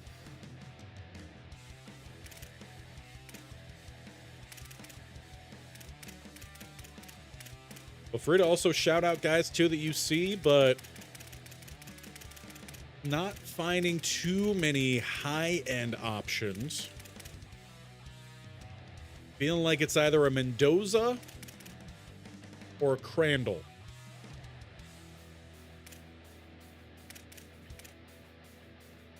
Both have a fair little amount of some wear and tear. Pro potential. Playing time. Now, playing time is much higher here than it was on the other quarterback. That tells me, again, we probably have a better overall. Because he believes, yeah, I'm going to be higher than anyone else you have on your roster, right? So, we're going to go with Crandall. He at least has that playing time. He threw for more yardage. And if you're throwing more, you're going to have a lower completion percentage. It just comes with it.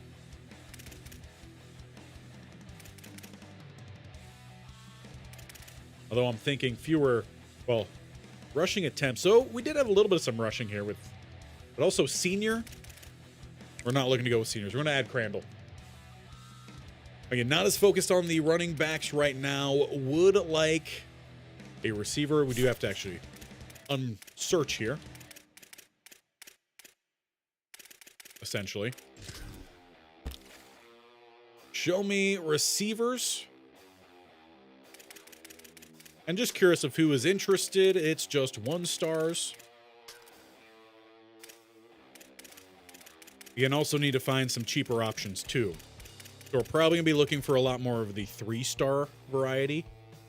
DJ Abrams. I feel like that's a guy that we tried to go after before. Decent season for him. But then you get these guys down here and they are a lot cheaper. And again, we've got to be cheap. We don't have a lot of money to spend right now. So if we look at 3 stars, I'm curious what the cheapest options are. Free.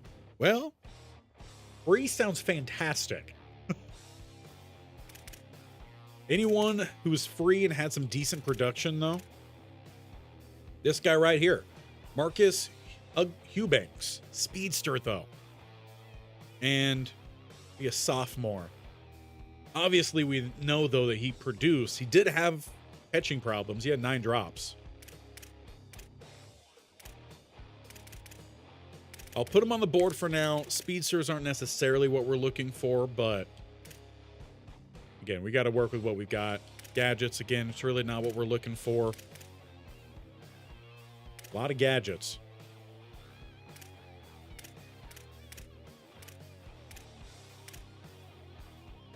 $16 grabs. We're essentially looking for someone that was that receiver 2, receiver 3, and they're ready to take that upgrade.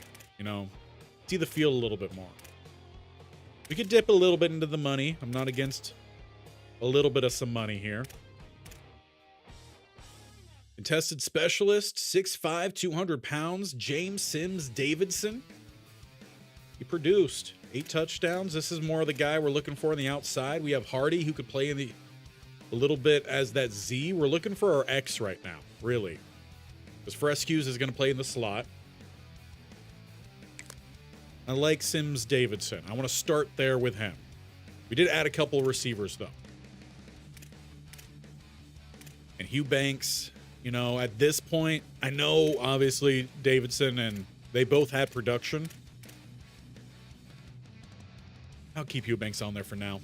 We got the spots. We got the target spots open. Offensive line, I know, is going to be big, and it has been a hard thing for us to find offensive linemen that are well-balanced, or well-rounded, I should say. Show me all of them. I don't care. Because there haven't been very many. Well, they were there for a second. There we go. All right, then. So well-rounded. He was a freshman, will be a freshman. That tells me Earl Ruggins probably not that good. And why are we blocked out with these guys? Championship contender, playing style. See, again, championship contender. If we won that bowl game, these guys would probably have been unlocked. All right, what about at guard? Oh, show me all of them. Because we're not at guard. That's why. 2-star. Well, he played. He'd be a sophomore. Started 12 games. Downplayed, though. Only 130, so he didn't play in much. I'll still add... Actually, we're not going to add him to the board. At least not right now. What about well-roundeds at center? Nobody. See, this is the problem. I can't find these well-rounded guys. Well, let's go back to tackle and go to our next option, which is going to be raw strength.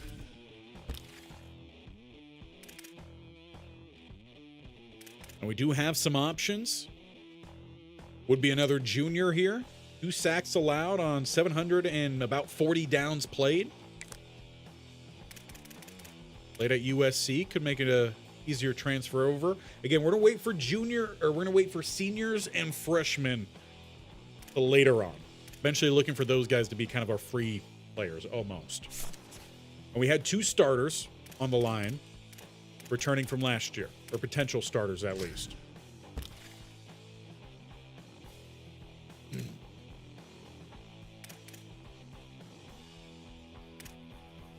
Be a junior, played a lot, doesn't hate us at least right now. Would cost us a lot of money, and we just simply can't afford that. Senior here only did allow 2 sacks. That's the guy we got to put on our board. Anyone else?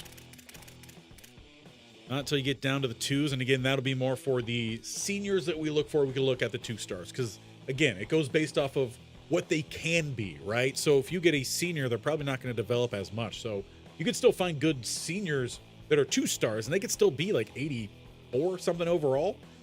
So keep that in mind. Take a look at the centers as well. Hopefully, at some point I go the right direction.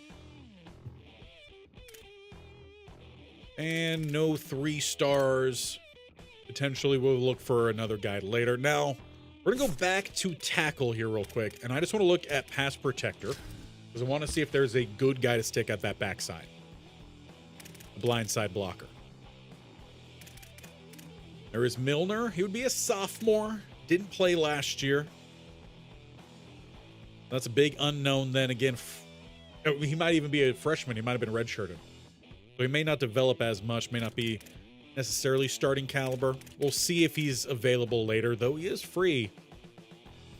May not be a bad option. We'll put him on the board. And now we'll move over to the defensive side of things. And for that, we're actually just going to go straight up to any. Show me all, and I want to see what we got for probably DT first, because I know that spot is pretty empty for us. Again, we don't have a lot of money, so we need to keep that in mind. A pure power guy here, Trent Wilson. Though there is a man interested in Kai McClendon, another pure power big boy, 6'1", 337 pounds. Now he is a senior. Did say I was looking more so for juniors, but he had a few sacks, a few tackles for a loss last year. His main job is to clog gaps, has interest. He had me at hello.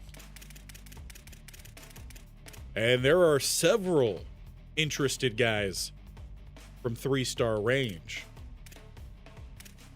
Gap specialist at 6'2", 253. Would be a junior.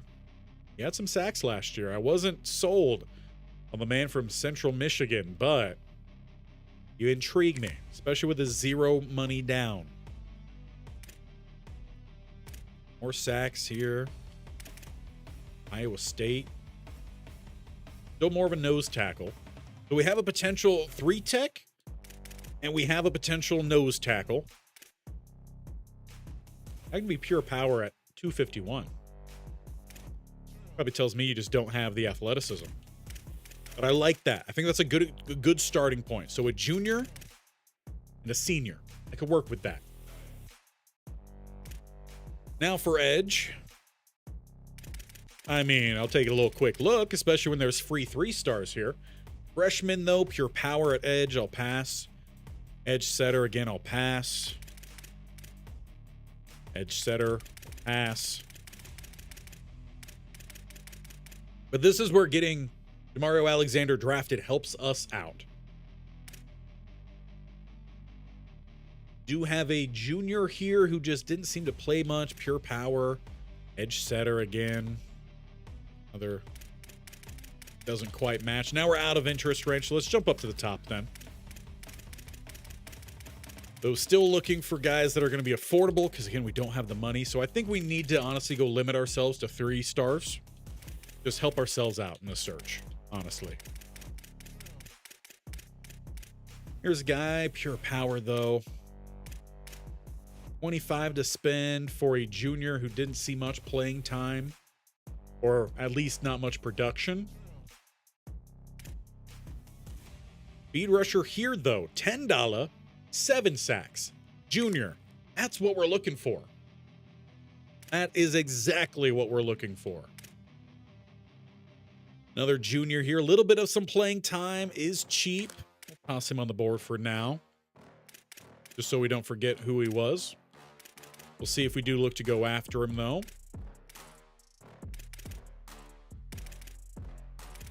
Looking for production right now. That's why we're kind of jumping through these.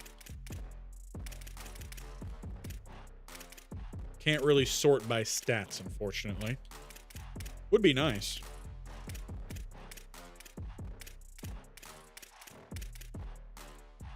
Of course, the guy with the stats, not interested.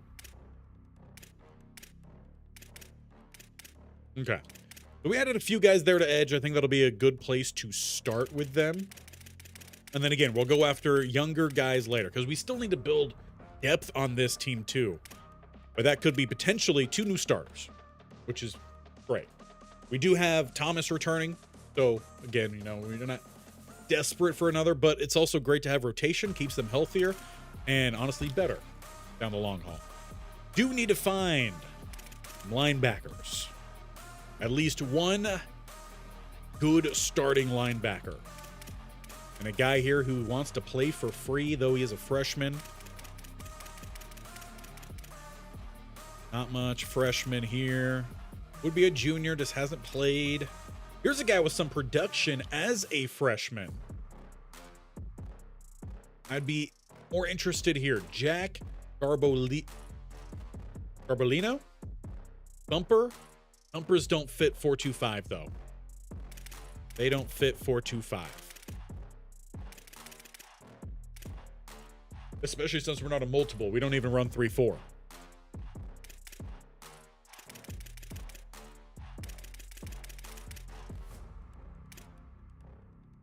Not anything necessarily sticking out to me out the gates. Thumper again.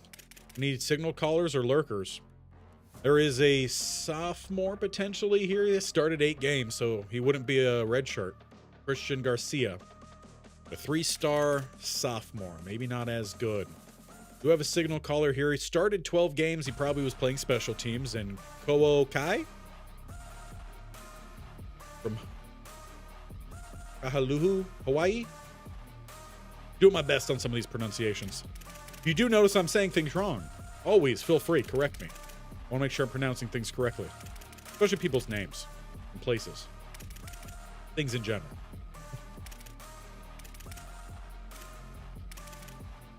And not a whole lot of guys with some stats. So we may end up having to go then towards not necessarily scheme fit, but production. And that's what we have here with someone like Talib Graham. It would be young, someone we could develop potentially for a little while. We'll add him to the board. There's another guy, 2 over at middle. And that production. And that is Jack Garbolino.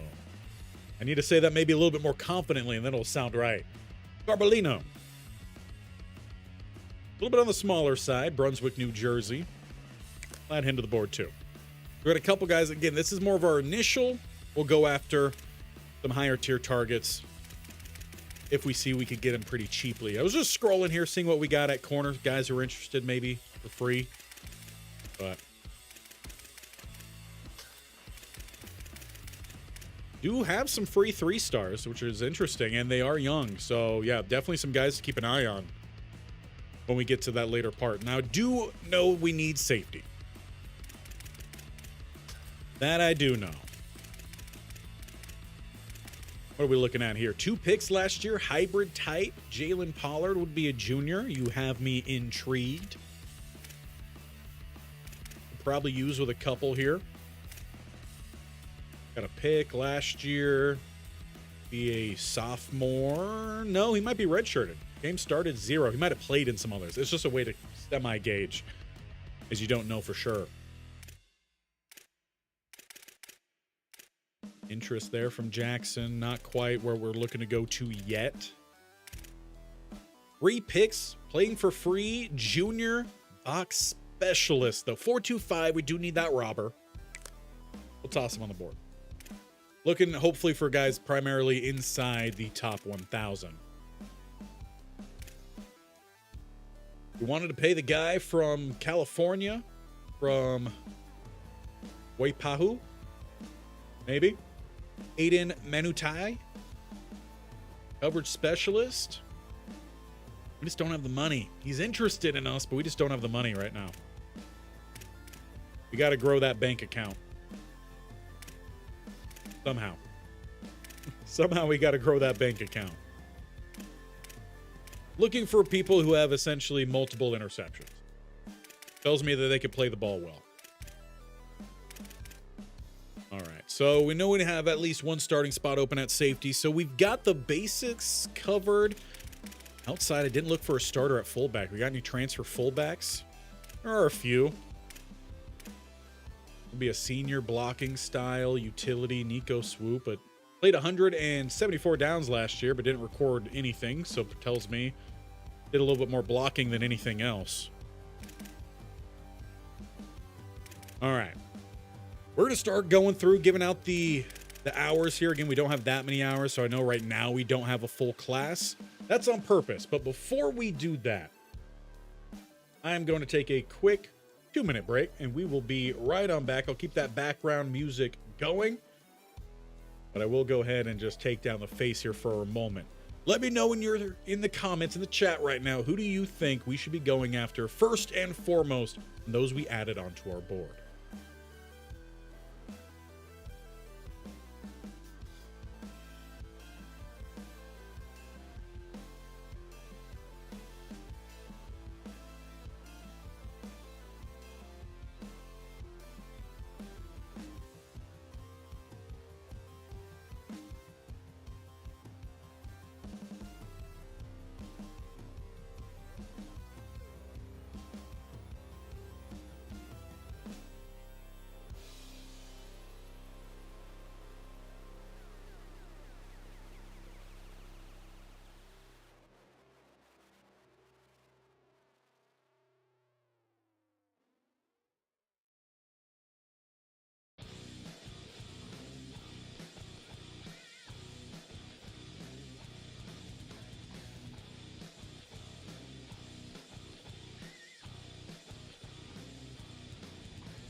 All right, let's get this thing back on going. Bring the face back in here. If I click the right button, there we go.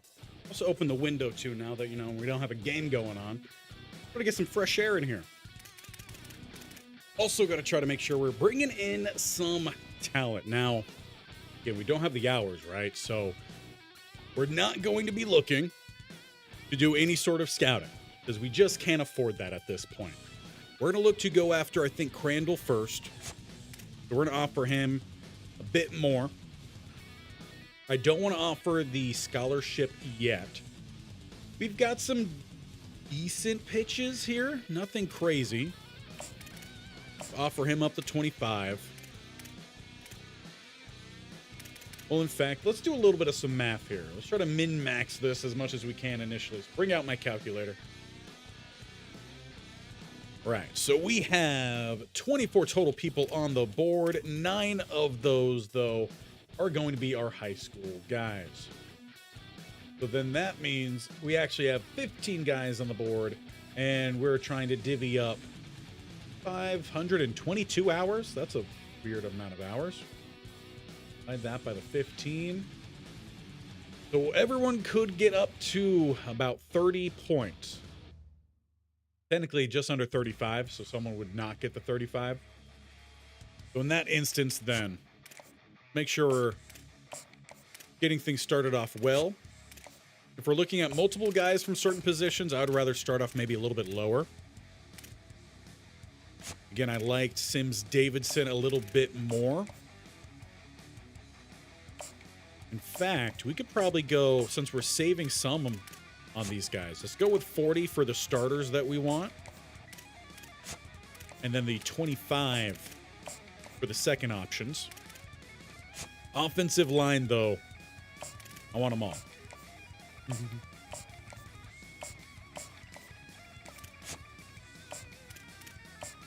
Make it easier. Why go down to the 25 and then go up? Put them all on there anyway.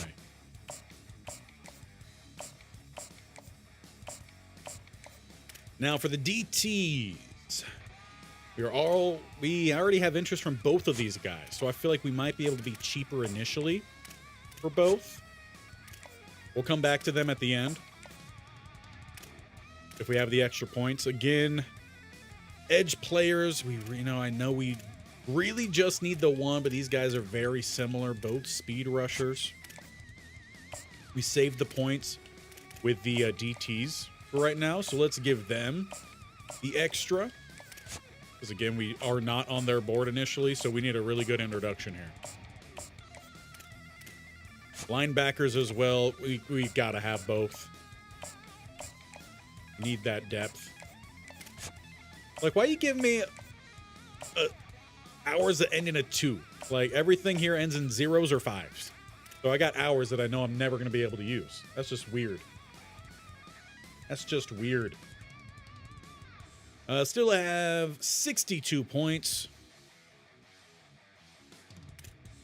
We're going to go with Pollard being our primary. And then that leaves us with only 22 hours. So can I maybe save 5 somewhere?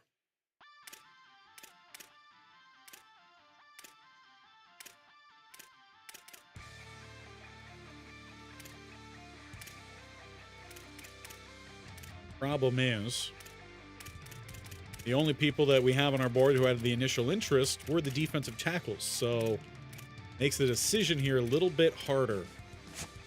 I feel like it might be Mike Chamblin. Even though I know I said that quarterback is going to be, on the higher need for us. We don't need multiple quarterbacks. We may need the multiple safeties. So that's what we're going to do. And then we got to decide if we want to put any points, I guess, in on some of these receivers or running backs.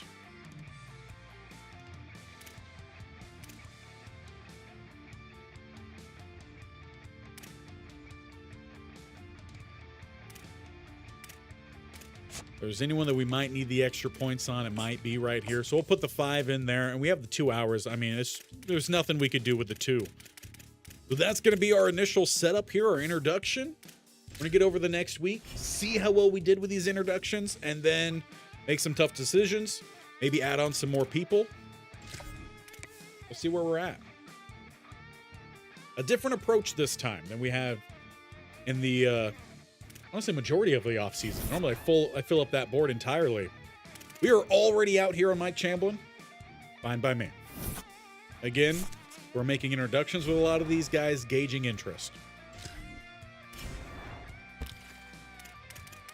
Also, for these high school players, they're still getting pursued by these other schools. So I mean, if you guys want to go there, that's fine.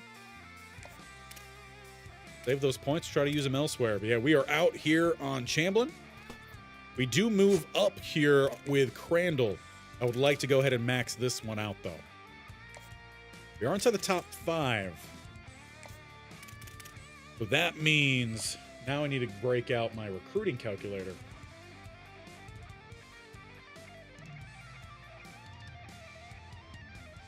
I put in most of the right letters there to spell all that. We got a B+. We got an F.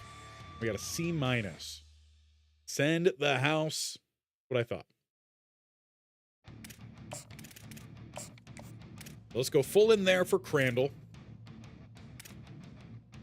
We do get a good jump here, but so does Oazu for the contested specialist. Now, this is why I also wanted to wait before giving the offers.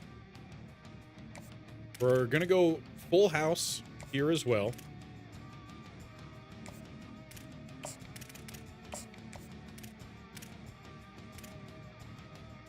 DU also gave their offer. So we do need to, problem is, again, is that money, right? So how do we send all these guys what they're looking for? That is why I was hoping to wait a lot on some of these. Good jump here. No one else seems to be going after him, so I can be fine pulling back a little bit. Again, points might need to be spent elsewhere. Like we need more here on Byron Washington. Wish it would just stay down the bottom instead of always jumping back up to the top. Then some extra there. Good progress here on Milner, but there again are several other people who are schools, not necessarily people, who are also pursuing. We don't have great pitches. I have enough there to do a hard sell if we get to that point. I didn't want to do 25. I wanted to do the send the house. We are just short on hours there.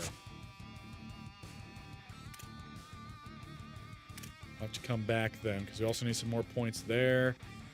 Might need to go ahead and pull out then on Roberts. I mean, that's a big jump, though we do have a really good pitch. See if we could stay inside this race a little bit longer.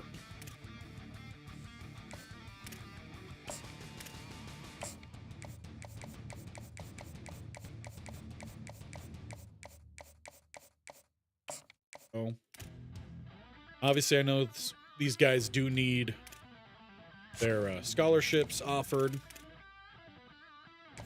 No one else had interest here in Garbolino. Their interest in Pollard, and we didn't move up here at all. Let's go back to the guy who we didn't have what we needed to, and that is 50. Leaves us with 12. And we got to start putting in some offers then. See how we do with Crandall. You know, this is going to be the expensive one. That's going to take up almost half of our NIL for the offseason.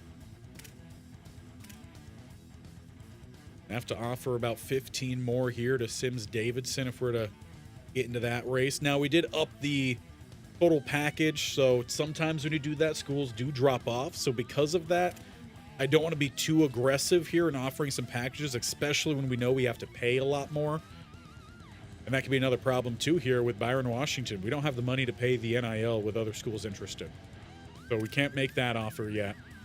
If it's someone like Milner here, the other schools are interested, but they got the offers, but they don't expect money, then yeah, here you go. Take a scholarship. Another thing we could look to do is potentially pull a little bit of some points. So for like Vernon here, we're going to 10 for him. That be worth it.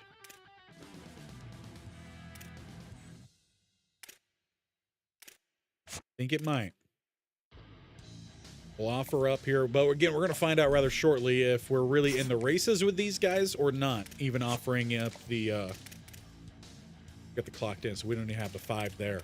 If we're really in the race to give these guys what they're looking for in terms of the NIL, so we may get some of this back in the next week. Offer up that free scholarship. Pollard needs a little bit of some moolah sent his way. Send you the 10. Bill leaves us with the 2. So this is as much as we could do this week. And we're about to find out for, it feels like, about half of this group, if we're really in the races with these guys or if we're really not. So that's why week 3 is the tough choices week. And then week 4 is the look for free week. All right. Move to the next one. Hoping to hear some good news. We're looking for our starters right now. I'm hoping that we're on the way up with a lot of these guys. Week 3 of 4. And I'm going to start removing some of these high school guys that it is for sure they are looking at other schools.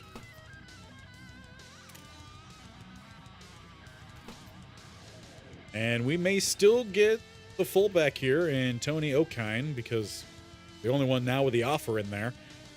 And see, that's the problem. We still trail here big with the quarterback, so we're going to have to pull off there. But that does open up the 60 points to be spent elsewhere. We also opened up the NIL, taking those high school guys off the board. We could. Can we lower? We could. It would make them very disinterested. It's something we could potentially look to do there, though we're not going to do that right now. If we really needed the extra NIL. So we are now up to first here with Marcus Eubanks. That's good news. And we are still trailing with James Sims Davidson. But now we have the NIL to put in an actual offer. So let's go ahead and put in that offer. And in fact, we'll bump it up slightly. And that may just do what we need to do there. Once again, I'm going to check my calculator here because we have a C-, another C-, and a B. They say hard sell. And in that case, I'll say, okay. I knew that one would be about on the edge.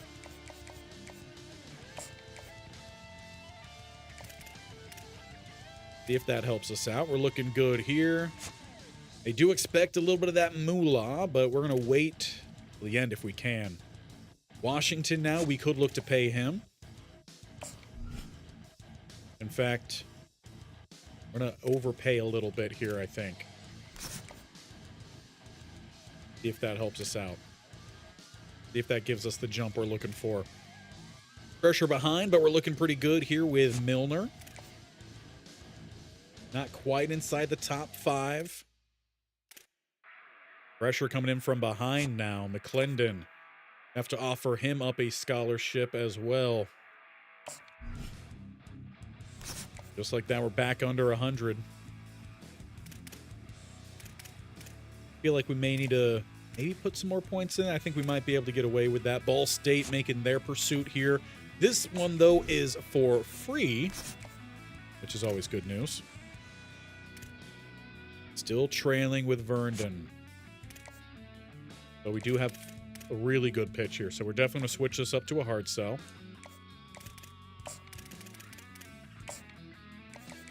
Do love that they added the easier to see matches for sure. See if that gets us battling here more with Duke. We might need to put some more points in that one.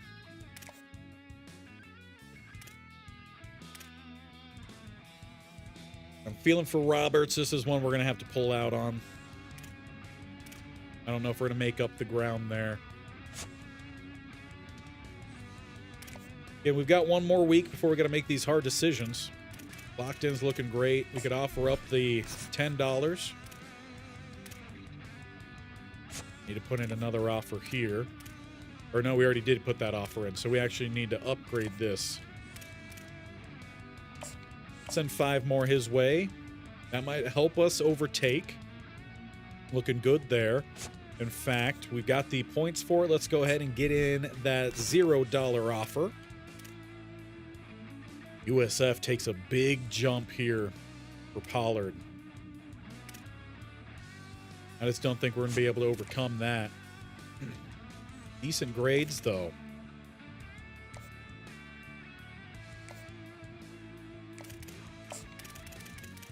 Let's see what a week of hard selling looks like with some good grades and see where that leaves us. But we have the backup option at least, and 42 more hours to work with. But we need to go look at quarterbacks. We don't have a quarterback on the board right now. Mini State. Again, we could still look to put someone on the board later and just massively underpay, and hopefully they still look to join. Because someone like Helma Kasuga, no offers. He's a junior. Didn't play last year, but right now I don't want to put him on that board if we can't pay him. Because we need a quarterback. Do have Aaron Philo. 29 touchdowns, 8 interceptions last year. Seems intriguing. He's asking for 100. So even that we can't pay. May just end up having to go after someone who didn't play at all in the previous years.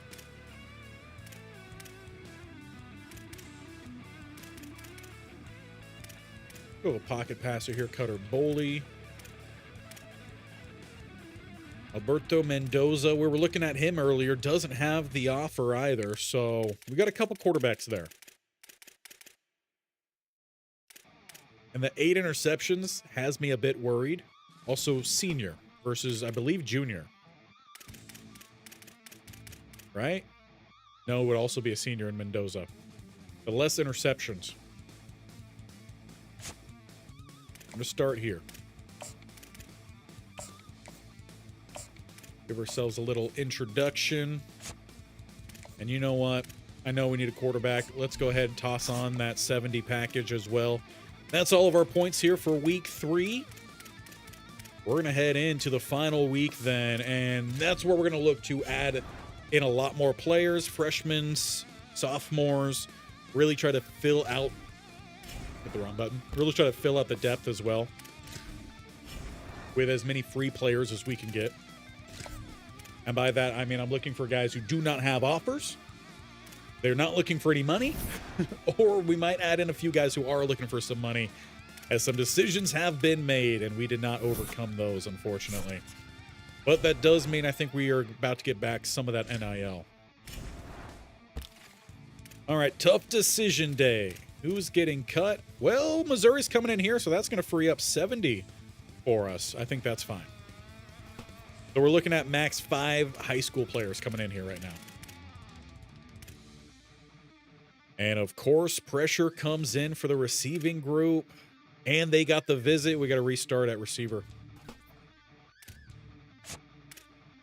We got to restart at receiver. Yeah, we don't have good pitches there. Also, playing time for some reason tanked, but we were also way behind here, too. So we got to restart on some of the offensive line. Milner's looking good, which is great. We could probably save some money here, too. We don't have great pitches, but... Or save some hours, I should say, because we do need to spend hours on all the new people we're going to look to bring in.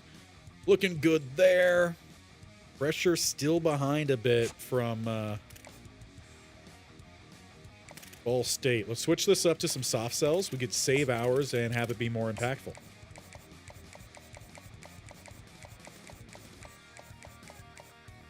Some clocked in. Do the same here as well with McClendon. Should be good.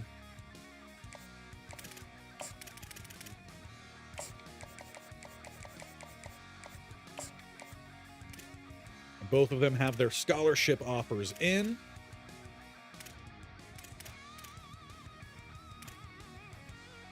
Holding on right now. Or no, we're not even holding on. We might need to pull out here too on Verdon. I don't think we're going to overcome that.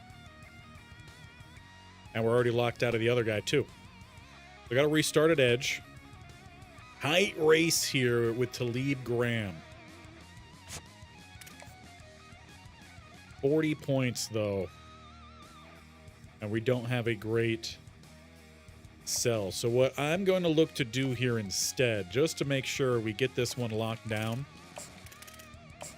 is we're going to send the house, and on top of that, here's a $5 bill.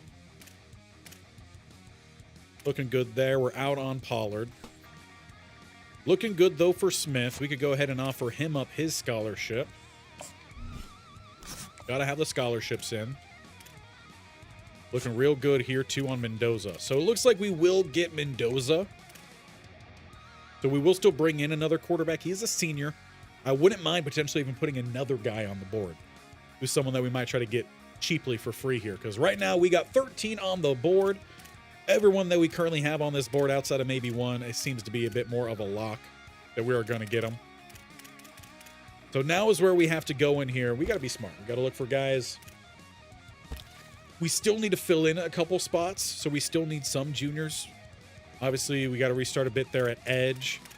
I said we might have 2 starters for the offense, the offensive line. We still need a lot of depth for the offensive line, so again, looking for young guys there. And again, 2 stars for seniors, I think at this point, perfectly fine. So let's look then, offensive line at this point. What do we got available? I already got him on our board. I do like seeing that a lot of these guys aren't open, though. That's always great. Milner is already on ours. All right, 2 stars. Senior pass protector. Didn't play a whole lot, but didn't give up any sacks. What about Van Hoy? Another senior, more agile type, not necessarily a fit. More agile. Raw strength here. Did give up a couple sacks, though. Junior 2-star may not be as interesting. Pass protector and no offers. The guy from Michigan State. That's what I'm looking for. Decent production last year. Near 900 downs played. 3 sacks.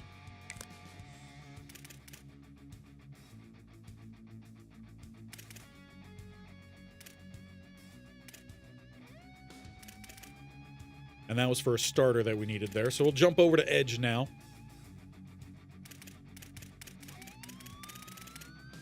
What's this guy doing here? Pure power type, edge guy, 2 offers. Yeah, no thank you. A little bit more money here than what I'm looking to spend. We do still have 208, but I want to save that for potential high impact players, if there's any available. Speed rusher here, not a whole lot of production, would be a junior. That's fine. At this point, we got to get some bodies in. I could maybe deal with that 40.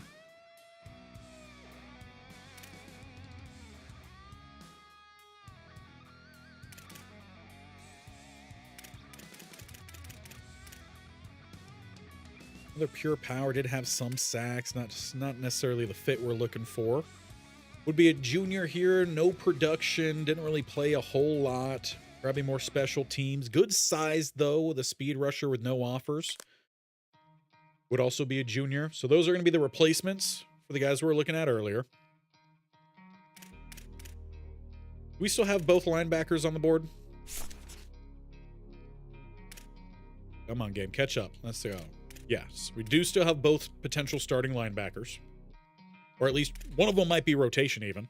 But they are youngs, too. So I'm keeping that a bit in mind. We have 1 safety on the board who we had to drop. And that was more of our coverage guy.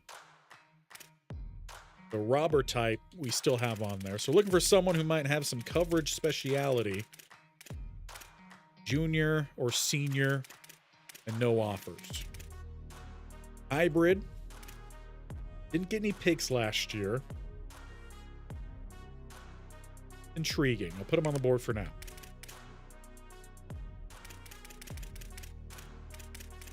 We got here box specialist. No.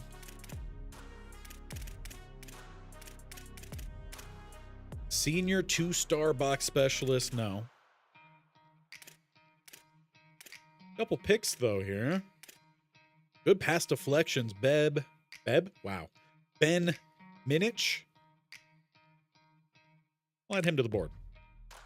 That's a couple safeties. Now, we do need more safeties even than that. But I think we got to fill. We don't need 5 corners. I know that for sure, but I wouldn't mind seeing what corners are maybe on the board. Again, now we could look at 2-star seniors. I would like to find some underclassmen, but try to keep around for a little bit. There is a senior here, field type. Intriguing.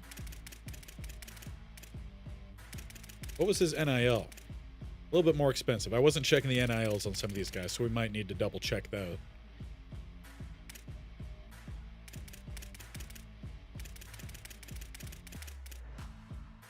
Looking at a junior here, Marion Moore, junior, 4 picks, started 13 games, no offers, no NIL.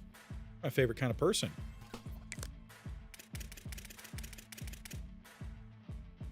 Younger guy here. EJ Umenyora.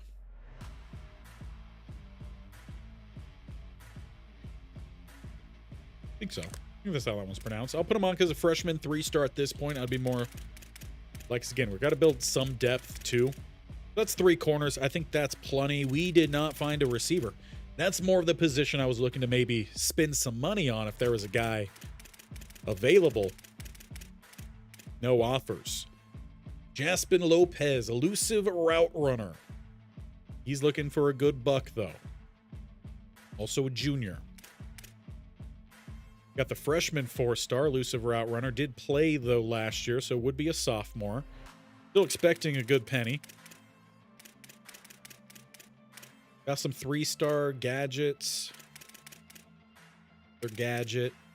Elusive route runner, just no production, though, would be a junior. A little bit on the smaller side.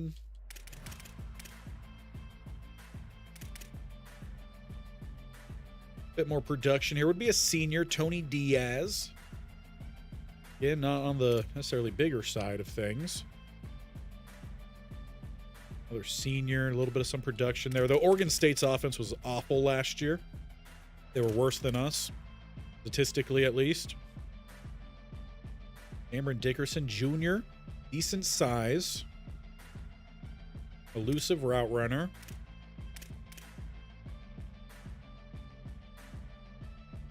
Got some potential. A lot of production here, though, from Bryce Yates. Senior. That's someone I think I'd be worth spending some money on for a year.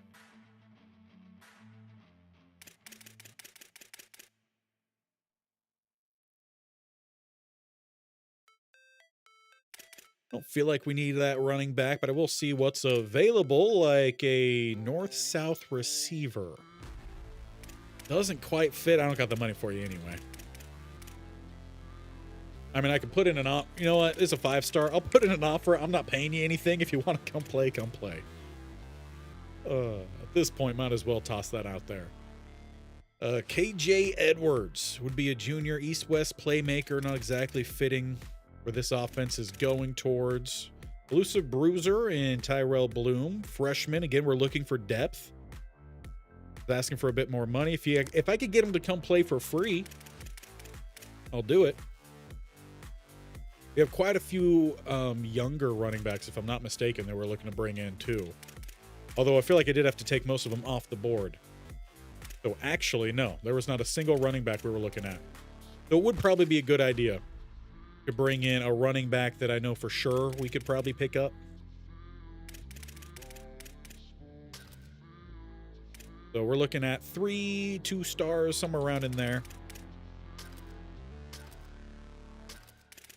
Again, guys who do not currently have offers. I would prefer to not have to pay much of anything here. We'll say that. So let's actually help ourselves out. They're all 3-stars. Short by price. North-south blockers typically would be a little bit too slow. East-west playmaker. Got a lot of those. Now they're all going to get more and more expensive. All right. 2 stars. I'm fine if you're a junior or senior 2-star. At this point, it shouldn't have to pay you much. Still looking for the no offers. Production would be nice. Contact Seeker didn't really play much. What was that, Auburn?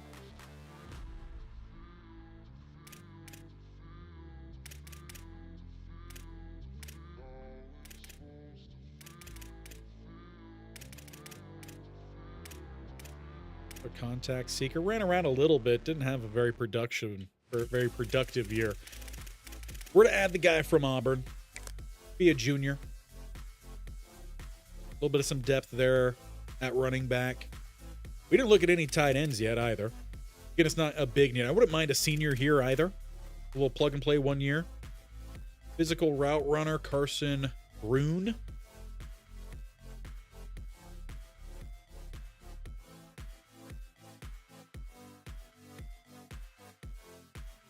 Hold on, just checking a quick message. The phone loads, that is.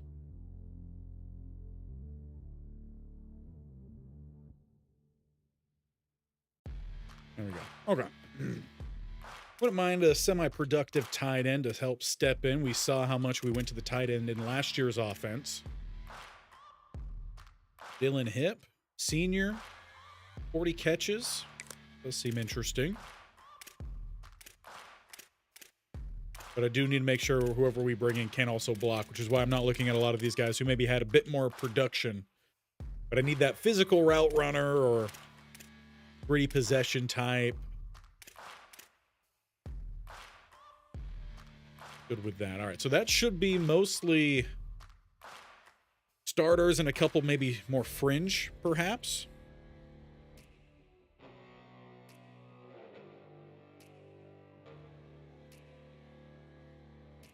That does still leave us 8 more roster spots, which I know we do need to fill.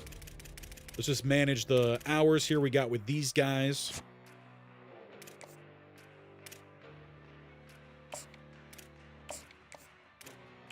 Offers for everybody. All we have to be is this essentially the only one that offers, and if we're on the top of their board, great. So Anthony Addison is asking for a little bit of some moolah. We might be able to underpay that a little bit and still get him to join. So let's go ahead. We're going to take this down to 20. He still may decide to come here, even underpaying this, and just straight up decide to come here, not just join late. So we will offer that. Give him a little bit on there too. Offer the scholarship. We will offer the 10.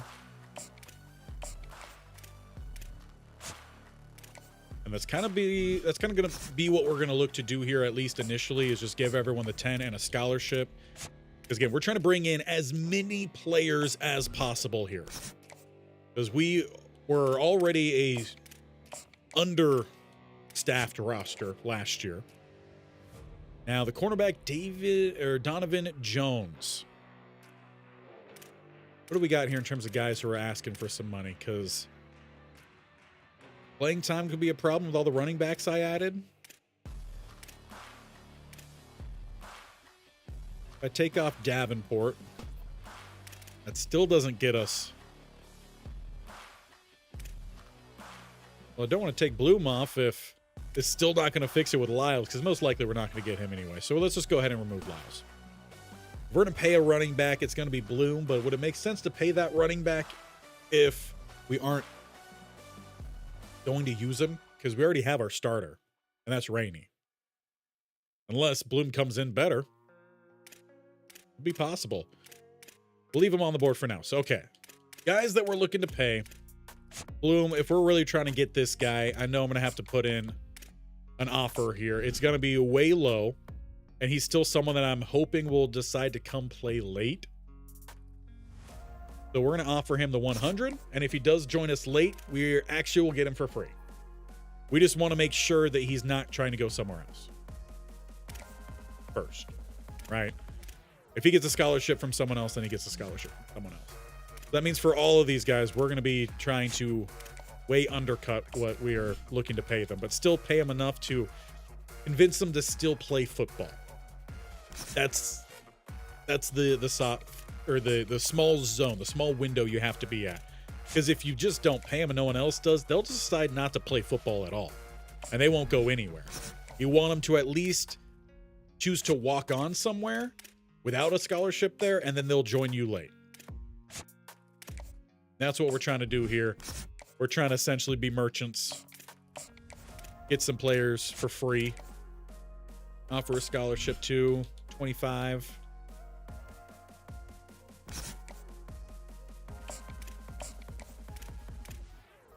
And for Yates, again, would like to bring you in too. Going to be for cheap though. 25. There's 10 points for you. And then there's 10 points for you. That still leaves us about 125 hours to give out scholarships to 10 more people even. Try to fill in the depth. So now we're looking for young guys who do not have offers from anywhere and start to try to build that depth back on this team. So we're going to go back to running back. But we're going to go search here. Running back. I want elusive bruisers.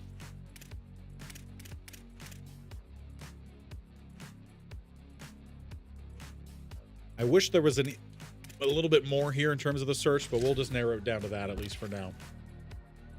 Because there's not a whole lot of options that popped up. There was Bloom that we were looking at, and then there was a 2-star freshman, which means they're probably not that good, fortunately. So if we move off of elusive bruiser and we go more contact seeker,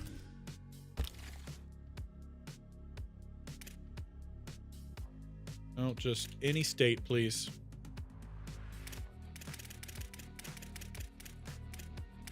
No offers. I got some seniors, got a junior. Anyone young? They're junior. Looks like you would have a freshman here. Greg Sanders is a 2-star. We probably want to develop very much then. In which case, I'd be more opt for a junior, perhaps. Daxton Lamont. That junior might be better. That's what we're going to go with. We're going to add one more running back. I feel like we're pretty good at receiver. We got a lot of guys trying to be brought in from there. Clear this back open.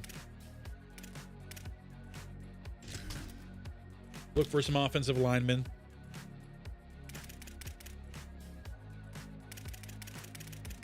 We're looking specifically for no offers on the table, guys that are young. We try to bring in for free, preferably. Not going to get it there at tackle for at least 3 stars. Or guard. Center. Doubt there's 4 stars just sitting somewhere.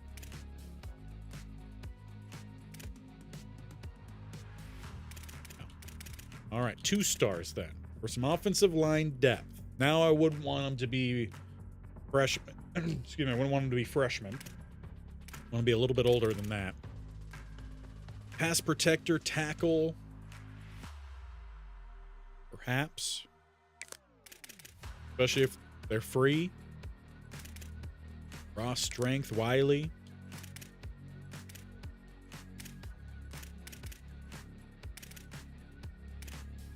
I feel like I have enough pass protectors, though, in this class. Now I'm looking more so. Well-rounded 2-star, though. We'll add you to the board just because they're so rare to find for some reason.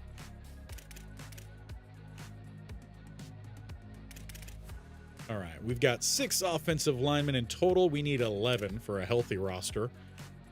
See what we got at guard. Well-rounded. He's a freshman, but he's a 2-star.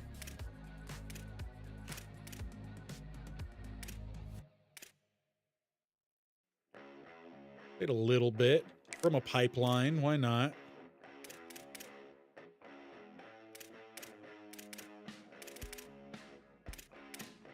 We only have 4 more positions available. I think it would be better spent at linebacker.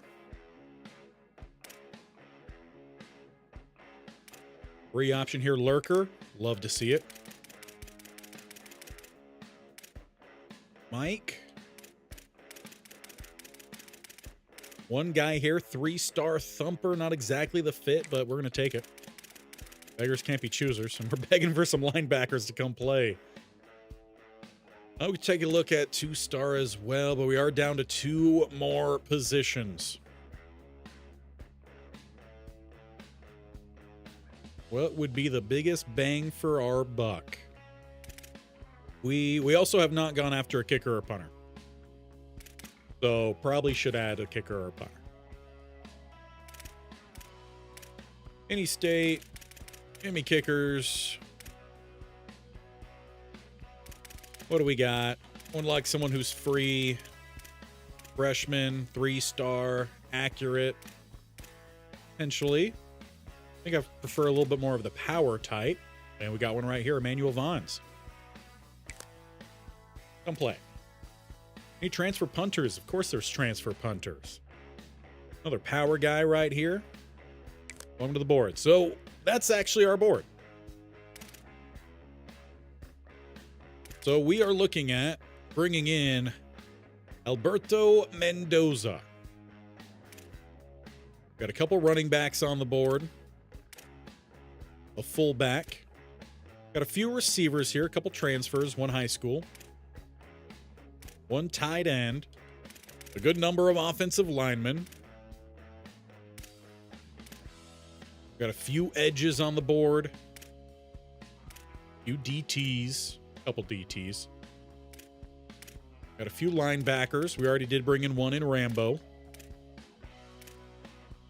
Got a few corners. You know, it's not a big need of ours, but I would like to continue growing that depth at that spot. Got a few safeties. Got ourselves kicker and punter. I would love to be able to try to bring in more, but that is as many players as we could possibly look to bring in. So let's ensure everyone has themselves a scholarship. Though it probably wouldn't be a bad idea to just go in and see what like the top talent that didn't have anyone put in an offer. See if there's someone we could try to just go ahead and steal here late. Maybe move someone off of the board. Obviously, we would have to move someone off the board if we want to move someone on. Cornerback is a room that I think we could move someone off from. Maybe an offensive lineman, because we are looking at several. But again, we're trying to build the depth there because it wasn't good. I'll tell you that much. All right. Everyone has their scholarships. We just check out the high school board here. Were there any 5-stars that ended up not with an offer? Everyone had at least an offer. That's good news. In terms of the game actually working like it's supposed to. 4 stars. Everyone got their offers. Okay, that's good. I don't care about under that, so high school is good.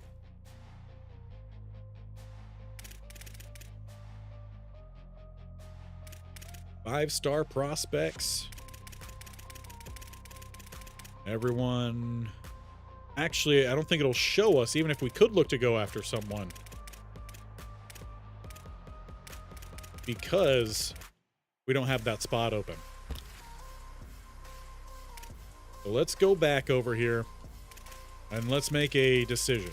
Cornerback. We've got 3 starters. We've got a little bit of some depth. The lowest one on the board here is the freshman. Freshman 3-star. They're going to be able to develop as much as someone like a 3-star sophomore. Or would be a junior. Probably not. So, Humanura, we may come back to you if we don't find someone else. Offensive line-wise, I know we had quite a few on here. Freshman 2-star, they're honestly probably not going to be that good. So we're going to take them off. Another freshman 2-star. Again, they're the well-roundeds. I love the well-roundeds, but they're probably not going to be that great. So that leaves us a couple spots to look to maybe try to steal something big.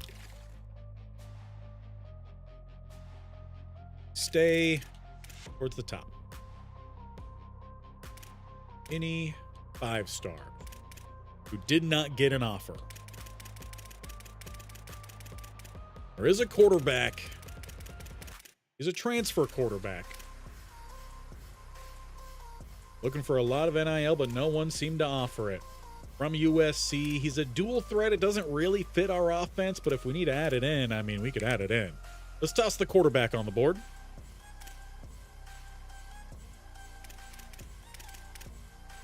All right, 4 stars with no offers. There are quite a few. Another quarterback that's a pure runner. Definitely not doing that. We have 2 more spots available. 4-star receiver with no offers. Elusive route runner. Good size. Played a little bit last year. It is a group that we're looking to improve. East-West playmaker at running back. Another quarterback, another running back.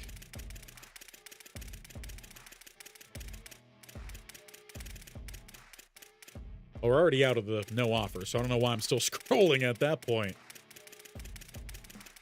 So it looks like it's just going to be quarterback, running back, or receiver. Any athletes? Well, I guess if they're transfers, they're not going to be athletes. So that answer's already answered for me. So if we're just looking at top 4 stars, then got Hampton on there, the receiver. Top running back on the board. East-West playmaker Zay Wilbon would be a junior. Or freshman pure running quarterback. West playmaker would be a junior, but had a really good year last year. AJ Edwards. We'll put him on the board. Obviously, we do not have the money to send them. These are guys that we just kind of hope decide to join late to play for free.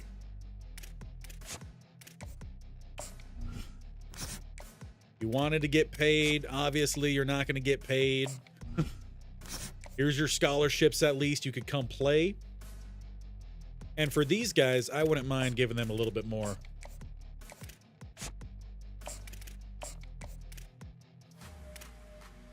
Although we still have all these guys that need at least a little something. So check that. We will give them the 10. Some of these other guys might be getting 5. Just to make sure everyone has at least a little something on their plate. These guys will get the 10. Honestly, for the kicker and punter, if you come, great. If not, oh well. That leaves us 40 points. 6. Fortunately, 6 people. So let's go 10 for the offensive line. Or 10 for the running back, actually, that was. We'll go with Lurker. I'm going to give the 10 because I know I need that. Bumper, you could get the 5. And then we have 17 points. Not to send you. No. You get 5. Sorry, Fenton. You get 5. As well as Wiley and Odode. A fun name. It's an offensive lineman. All right, there is our 35-man target class. More probably like 32. 33, 34, and 35 are a little bit more of a stretch. There's even some of these guys in here that are probably a stretch even. But we maxed out what we could possibly spend in the NIL, and we're going to find out what this team's going to look like very soon.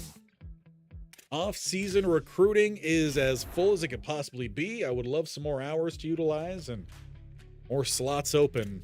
Just couldn't really obviously do that. So Let's find out who's headed to Sac State. And we do get the hard commit for Garbolini, or nope, I'm gonna say it right, Jack Garbolino, potential new starting linebacker. We do get the free safety as well. Do get Morgan Bighill, he's the high school guy. Davenport, late edition at running back. We do get one of the DTs. We should get, honestly, both of them. We do get Milner. Lobdell, offensive line. Graham, Will, linebacker. That was the close race, so we do get that one. And we have a new quarterback headed in. Is Alberto Mendoza gonna be the guy here for us? This is one I think I might need to get a screenshot of. Let's grab that real quick. New quarterback has come to town. We get both the defensive tackles, which is big because we lost both of our starters there from last year. We do get Ben Minich. That's all that shows up initially. Again, I expect some of these guys to decide to maybe go play elsewhere initially, but still make their way to us. That is what we're hoping for. Let's go check out the full class then. National Signing Day. Okine should be coming to join us. We had an offer for him, so he should be a late addition at fullback. See, this is the problem, right? Some of these guys just decide not to go anywhere. I could have sworn I gave an offer, a scholarship here, but maybe I missed out on one. And that's why we don't get one of the tackles that could have been pretty big for us for several years. That's a miss on my part. Addison, we will not be getting the edge rusher. He does get an offer. Schobel also doesn't decide to go anywhere. So we don't get any new ends. Emmerich doesn't decide to go anywhere. And he wasn't even one who was looking for money. He just decides not to play. Donovan Jones will not be coming here, nor Marion Moore. Cameron Dixon does not decide to go play anywhere. Again, that's the problem when we try to underpay some of these guys. Same happens with Yates. We won't be getting Terrell Bloom either. Hip decides not to play. Could have sworn we gave him a scholarship too. We will, however, be getting Vince O'Dowd. We will be getting Paul Wiley. We will be getting Kenny Fenton. Or decides he's not playing. And we won't be getting Centeo? Josh Centeo? We don't get either the kicker or the punter. The quarterback doesn't decide to play anywhere. Clemson will be getting Hampton. And locked out here, but not deciding to play anywhere with KJ Edwards. So we still missed out on a good amount. And surprisingly this time, it was from players too that we did give some scholarships to. I feel very confident I gave scholarships to both of these guys. I'm also very confident I gave a scholarship here to the tackle. So, I don't know. Some guys just decided, you know what? I don't need to play football. That leaves us with a smaller class, definitely than I was hoping. We'll get a couple guys in late. And we end up with, I'm hoping, a class inside the top 100. 101. We get class 101. It's not the worst in the Pac-12, but it's not the best. Again, we'll have some other guys join later. But I feel like we're still going to be pretty thin at several spots on this team. So we've got to figure out a way moving forward to manage to get in more people. And it might just be, frankly, bringing in trash players for depth and focusing more on starters in the transfer portal. It might be the only way we could go about that moving forward. But Kai McClendon does come in, our highest rated player. And he does have, he already had interest before we got to the offseason. So that's great news. We do bring in a nose tackle. And Davenport does come in at an 80. Minich comes in at an 80. Mendoza's in at an 80. So that's a 11-point upgrade at quarterback pre-actual upgrades. So that's great news. We go position by position. I know we need to move any over to quarterback as well. He'll go up to a 68 overall. So running back is thin. We've got 3 and 2 graduate at the end of this year. At quarterback, do look pretty good here. Good depth. Talbot, who we brought in as a freshman, much better this year than the previous freshman class. In fact, Montel Paul's probably going to get cut. Unless he can play something else. Nope. Can't even switch over to kicker. Going to get a walk-on over there for sure. Both at kicker and punter. Someone from the soccer team. We should get a fullback in later. Receiving room. Big Hill comes in low overall, and I don't think we actually were able to bring in any other receivers. I think they all decided to not play here. So hoping for some big jumps for these guys, but they're all normal devs. Tight end, no new tight end comes in either. Getting to the offensive line. Not looking strong out the gate.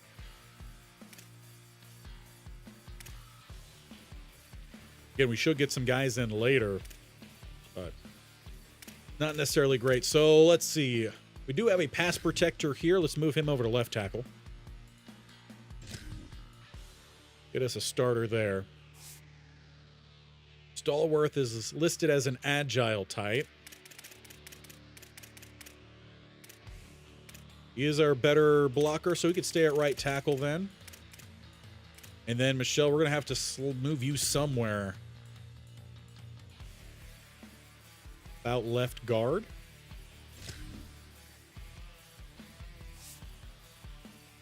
And then Milner, not as high overall as I was hoping. As a pass protector, I want you over at left. You're our blind side blocker. Trying to make sure we have a little bit of some better pass blocking in the future years. Apparently, agiles are all going over to right tackle. Everyone over there seems to be that anyway. Move Burt over there too.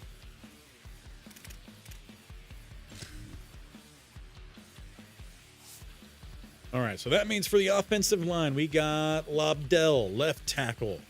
You got Michelle here over at left guard. Hector stays at center, hoping for a boost for him in the offseason. Cooper is a little bit low. It's just going to be a weak spot, it seems like. Unless someone could get some good upgrades elsewhere. We have 2 left edges. One is a current 54 overall because the people we went after just didn't want to join. We're going to need to split these guys up, that's for sure. Power guy is Craver. You're going to go over to left.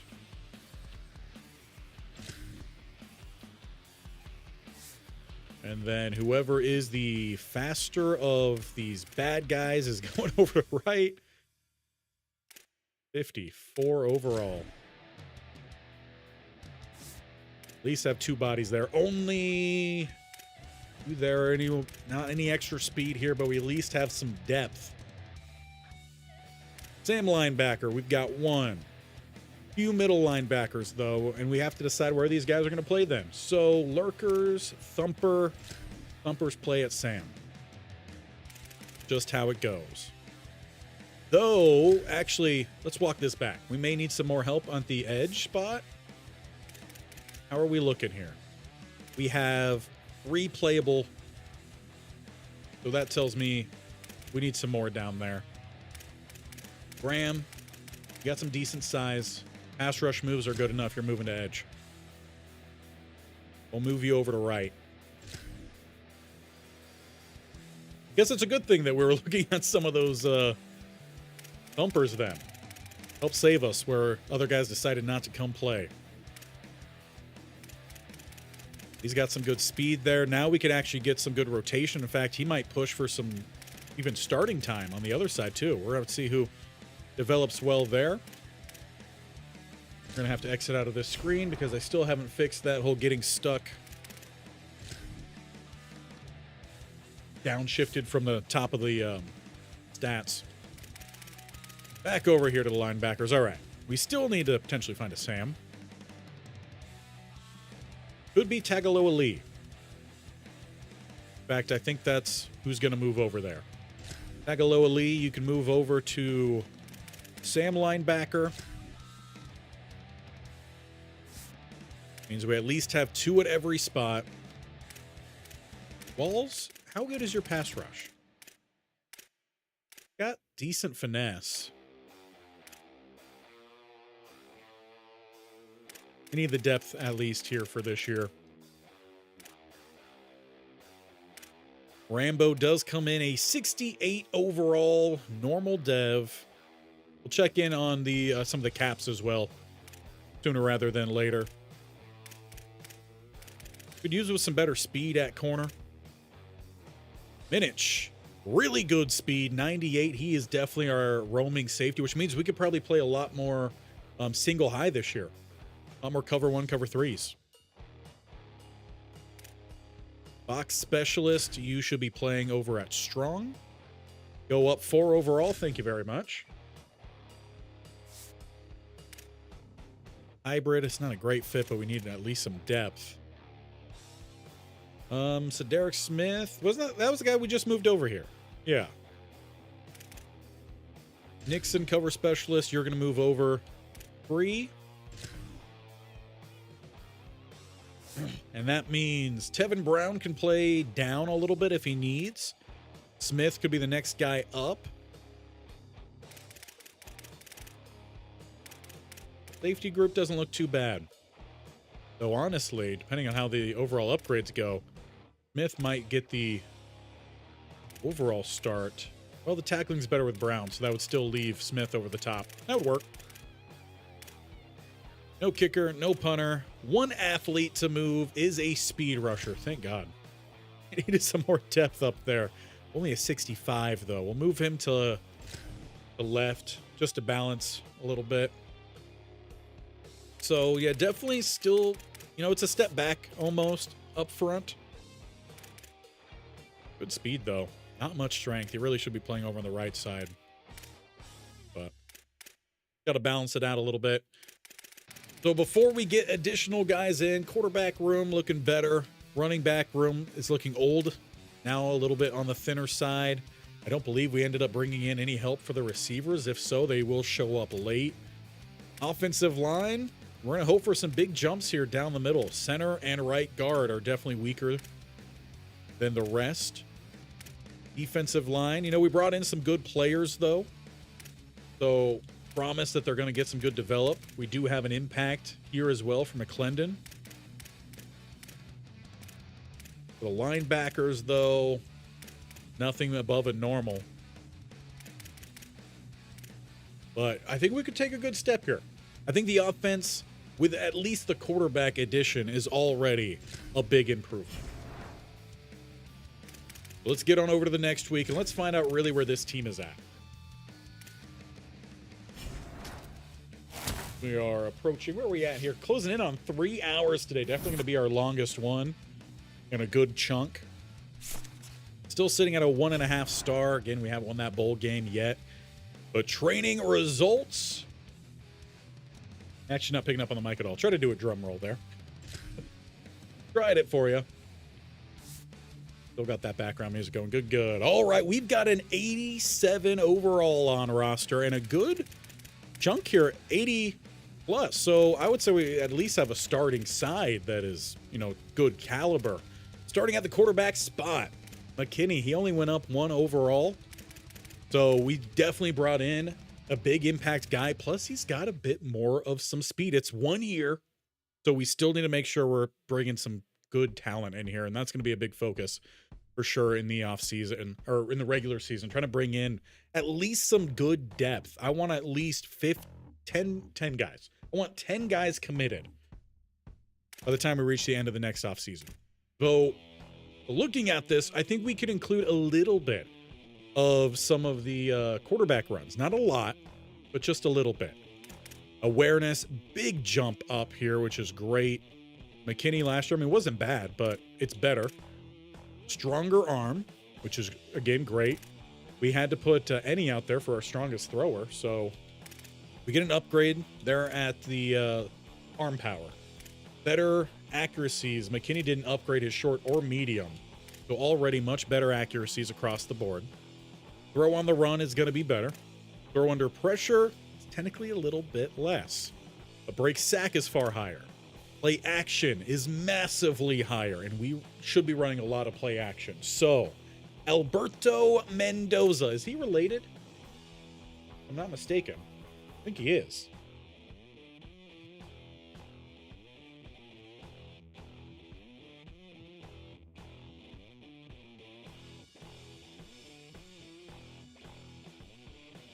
Yeah, he is the younger brother of Fernando. So we have a Heisman winning adjacent quarterback. He looks to finish off his career here. Running back wise, Rainey finally gets that jump. He didn't really improve last year, but he gets the +4. Plus on top of that, we also brought in the contact seeking Nakai Davenport. He's not fast. Good acceleration though. High for the best of the running back room. He's a north-south runner. He's not going to get a lot of that change of direction. The outside running is going to be Sincere Rainey. Good carrying. Does have the better awareness. Ball carrier vision is dead even. Break tackle does favor Rainey, who gets the +4 there. But there's the trucking. A little bit of some stiff arm. Spin moves similar. Juke moves really aren't that different. But I love seeing that Rainey did get that boost this offseason. He needed that. Injury, I wish was better. We'll definitely get a good rotation. We've seen that throughout the years. All these guys are probably going to see some playing field. And Okine should be joining later. Hardy gets the +4. Frescue's +5. Fernandez +4. And a +10 for Rayshon Ojabo. I need to look that up now because he will be seeing some playing time. I don't know if it's Ojabo or Ojabo. Ojabo. It is Ojabo. So Rayshon Ojabo will be seeing the field. I will probably end up editing that number 9. I don't know how I feel about that. Maybe another number in the... Well, he's sub 6 foot. He might get another smaller number. +4 here for Orvieto. Kuntz does finally land that number 1 spot, though it is very similar. Speed is better. Awareness, though, is better here, but then strength is better there. In terms of catching, I mean, by far the better of the receivers. What about run blocking? It's better with Kuntz. So Kuntz, I think, will stay, and whenever we go more of a passing attack, maybe Orvieto. That just might need to be something I remember to change. We'll see how the play ends up working out. Big boost here, Milner. That's great to see. He might be starting then at guard. That's massive. A little bit of a boost here. Not much for Hector. Really hasn't improved much at all. So looks like we will be shifting around then. Michelle will go play at right. And then we'll shift down Milner. He's a pass protector though. Run blocking, honestly, isn't that good. So, actually, we might shift down Micah Lobdell, play him at guard, and Milner's going to have to play some tackle. Awareness is also trash with Milner, but what we got. So, I think that might be how we're going to start the year, at least for the offensive line. Defensive line, Craver does get a +3. 91 awareness for him. Doesn't get that boost to the finesse moves. Good blue boost, though, to some run stopping. Which, again, with his size, he's probably going to be playing a little bit of a 3-tech if we need. No boost for Thomas, but a +3 for Graham. Awareness is pretty good here, too. In fact, we may be starting Graham because of that. Especially since we're doing sim. Lose a little bit of the speed, so base down, edge rush. That's probably what we're looking at. Although it's going to be hard to, yeah, you can't take the 87 finesse off the field. Run stopping. So, yeah, Graham will be the base down guy. So in our 4-2-5, he'll be in. And then in the nickel, it'll be Logan Thomas. So very similar to what he was playing last year for us. Defensive tackle, we got an 87 overall nose tackle at 339 pounds. 92 strength. Pretty smart. He's got the power moves to shove back the interior. He's got some run stopping plus side. Good tackler. Ty McClendon rocking the number 18. Blake also gets a +6 there. Will be around for a few years as well. Great news. That's more of the players we were trying to find. Tegaloa Lee does get a good +4, same as Walls. So we're feeling a little bit better there at linebacker. Obviously, one of them graduating. Now, Garbolino. He's going to be around for a little while. He's just a sophomore. Caps aren't great, but good news is the thing that is capped out is already looking really good. He's smart. Could use a little bit more speed there. Decent block shedder. Pretty good coverage guy. And he could rush the passer too. So we got a blitzer rocking the 52, the true linebacker number, the Mike. I like that. Reynolds, not much of that jump, but we expected that. He did, however, upgrade his physical attributes or abilities. House call looks to be silver, and bouncer is gold, I believe. Now, he will definitely be one of our nickel linebackers for sure because he has really good coverage. Can't take that off the field. But he is fully capped out as a senior. And hopefully he and Garbolino, I'm going to keep messing that up. Garbolino will help lead us into the future. Agaloa Lee, what were we looking at with his coverage? Yeah, he'll rotate.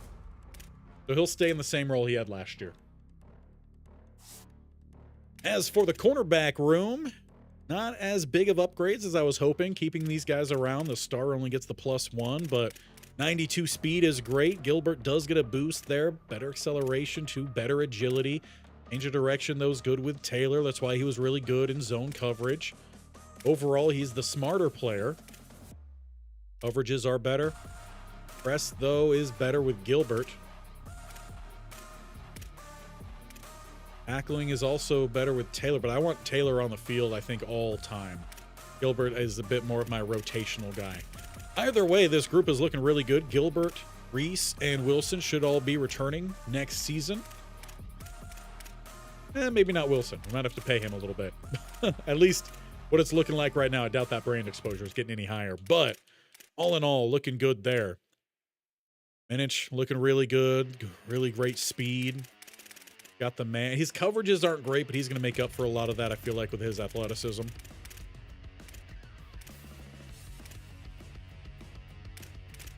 Smith gets a little bit of a boost there. Good speed. And again, he'll be coming in as that in the 4-2-5 as the over-the-top too-high safety, because Tevin Brown, your number one your number one strong safety, moves down and plays in the slot. So I like that. It looks good. You know, again, the roster might be thin, but I think we've definitely made some progress here. We definitely made some progress. Move on to the next week. We do have 70. What was it wanting me to double check? Skill point. Oh yeah, I don't upgrade the players. Players upgrade themselves. Means that they are more themselves. They're not upgrading exactly how I want. They have their own specific skills that they're good at, and also they're different for every universe, right? Encourage transfers. I doubt we're doing much of any of that. We have 64 on a roster. So we're definitely not asking anyone to leave right now. We may have to play a quarterback somewhere else. Custom conferences. I know we've moved things around a little bit. Yes. We are sitting even. The ACC is not. How is Cal doing here? They were 4-8 last year. I know there's other teams that obviously did worse. How many we got in the pack right now? We're not even, so I think we could look to bring over at least one. I think that's going to be Stanford. Stanford is heading back over to the pack. That means we got ourselves 10 teams here. And this division just got harder. You know, they're going to come in as the highest rated team.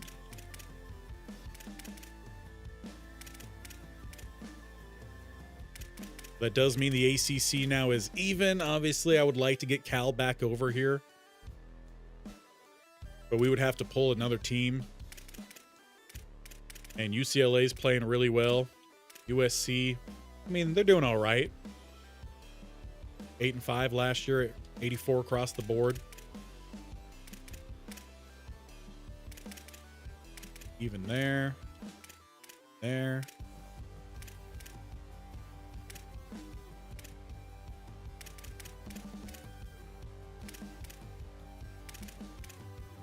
Yeah, so every conference right now is even at least. Okay. So for the pack then, check out these protected opponents, because I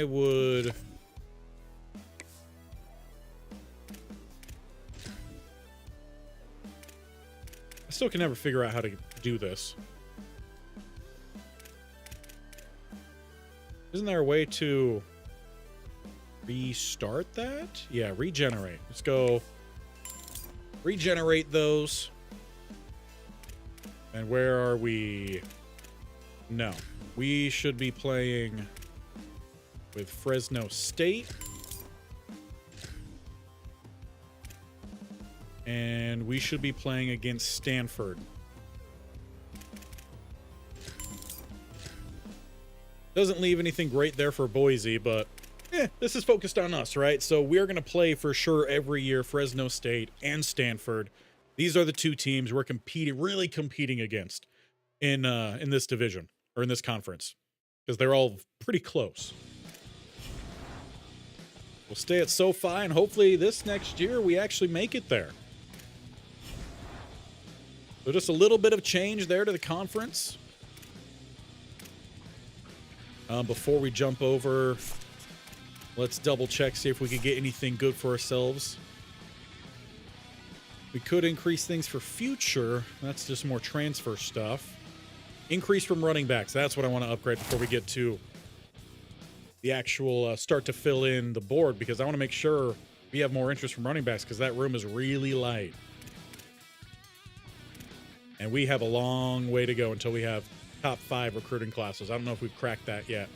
So we may need to start perhaps shifting more towards looking either tactician or motivator. I would be more inclined to shift towards the tactician and get an actual boost to some ratings. So I think that's what the focus will be in the next season, is moving into the tactician tree, which will also then move towards the strategist as well. We got to win some bowl games, though, for that. That'll be the goal. We need 50 points to unlock tactician anyway. Then on to the next. Getting close to the end here. I know we had a long one here, about 3:15 right now. 3 hours, 15 minutes.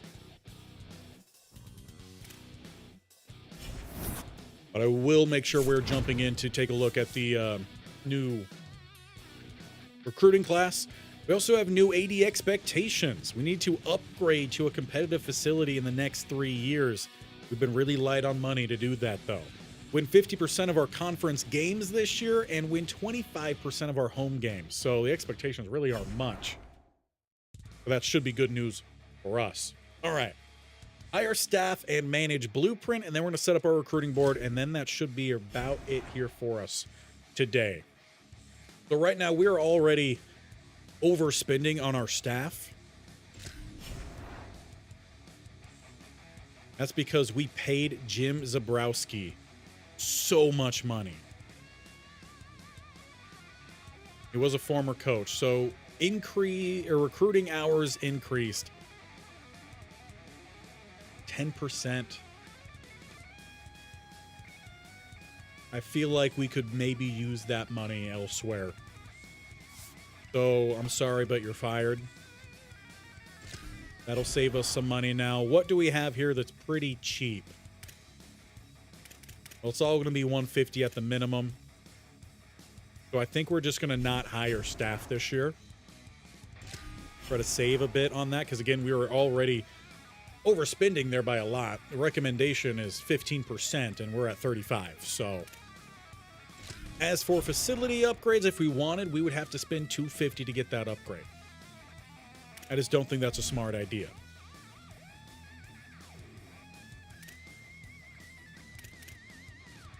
We could reduce some wear and tear. I think we've got enough for some rotation this year, and I think we're going to focus more of this money onto bringing in recruits. So we're going to not spend on staff or facilities. Try to save us as much as possible. Our roster NIL is still under budget. Now we just got to make sure we keep our recruiting under budget, or at least at budget. And then we might have a little bit more to carry on over. Custom schedule. What are we looking like for this year? FCS Southeast. We wouldn't go play a team from the Southeast. I know that for sure. Wouldn't mind playing some other schools from Cal or nearby. Also would like to play against some tougher competition this year. You know, a true test. I don't know about Tennessee, but I would be more apt to change that to like a USC or UCLA. Not that either of those are options. I wanted the other USC.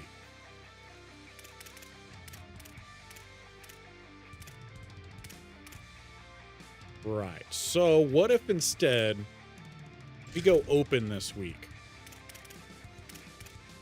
Have our buys later in the year give us a tougher opening start. So that would mean we would actually be opening then in week 0.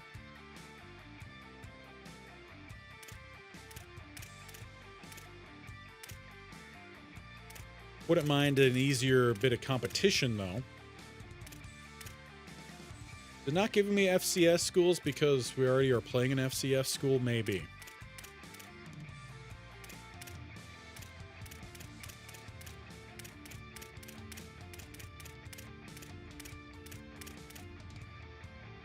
Do we want USC or do we want SC? Well, they might be ranked, but they're a lower overall team. Let's go to Pasadena. And that one will be an at Pasadena. Now we should be able to go FCS out the gate, which means, well, this is live anyway. So yeah, we'll be playing obviously both of these. Midwest, we haven't played against the Thunderbirds. Toss them on the board.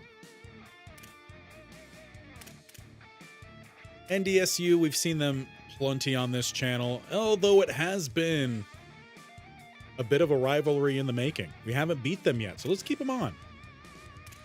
And then Illinois. I wouldn't mind Cal. All right, so we've got 1, 2, 3, 4, 5, 6. Perfect.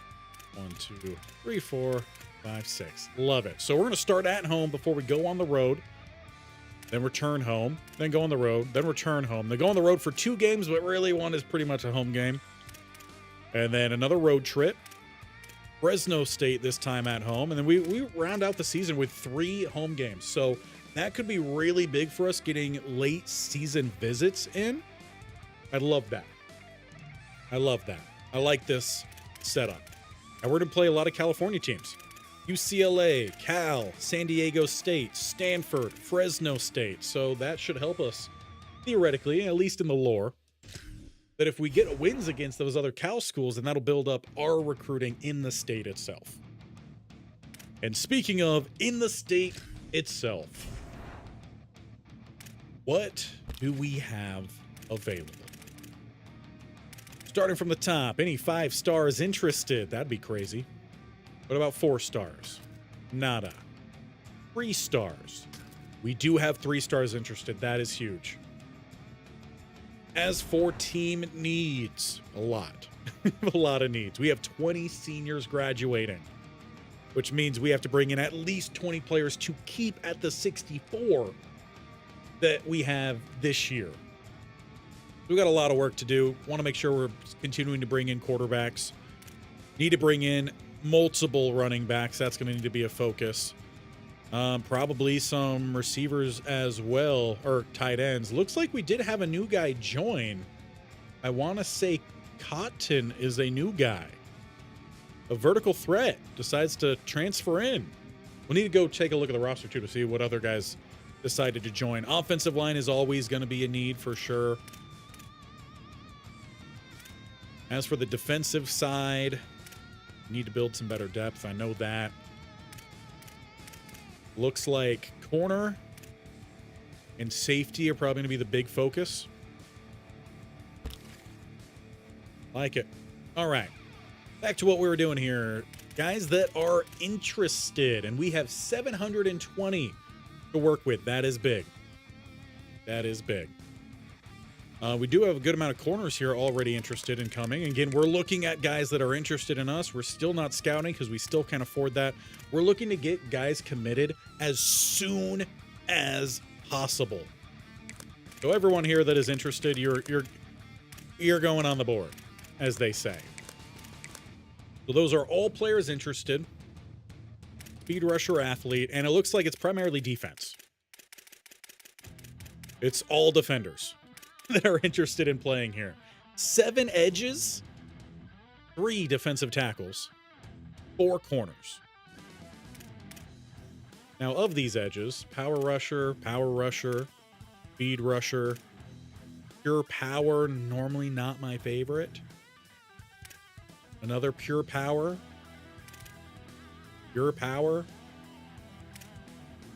field, bump and run, boundaries. So we're covering the gambit with corners.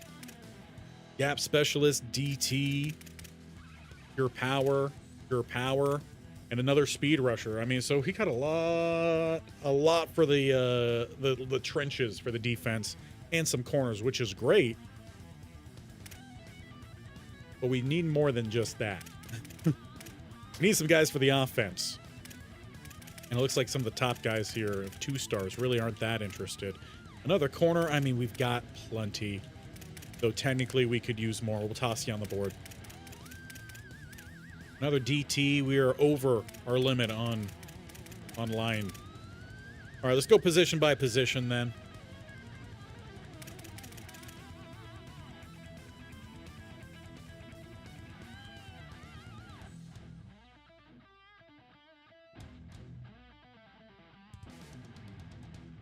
I think someone is wanting some attention. Yeah, got to start at quarterback. And we may need to pay some people because the only quarterbacks interested in playing here, they're just not that good. So, show me 3 stars. Actually, the way we were doing this before is we could go after... I think we're just going to open up, honestly, at this point, all of recruiting. Because it's difficult enough to get people to join. So we're going to open it up. But I am going to focus on the state of California. See if we can find ourselves some decent guys. Well, the top 3-star here, Manny Humphreys. He is a pocket passing quarterback. Not too expensive either for us. A lot of the top guys, though, are pocket passers, which is great news for us. Got our guy there. I know we're going to need some running backs. We're going to need a lot of running backs. North-south blocker. Plus, I got to pay you. It's just normally not. It's not the bag, man. Not the bag. But none of the other guys from any of our pipeline. All right, then let's just open it up entirely then. Show me all states, but I'm interested in pipeline. Doesn't really open us up many options at the quarterback spot. Don't want to go the JUCO guy there anyway. So it doesn't help us at quarterback. We'll still go for Humphreys. As for running back, we don't really have strong pipelines, it seems. The north-south receivers.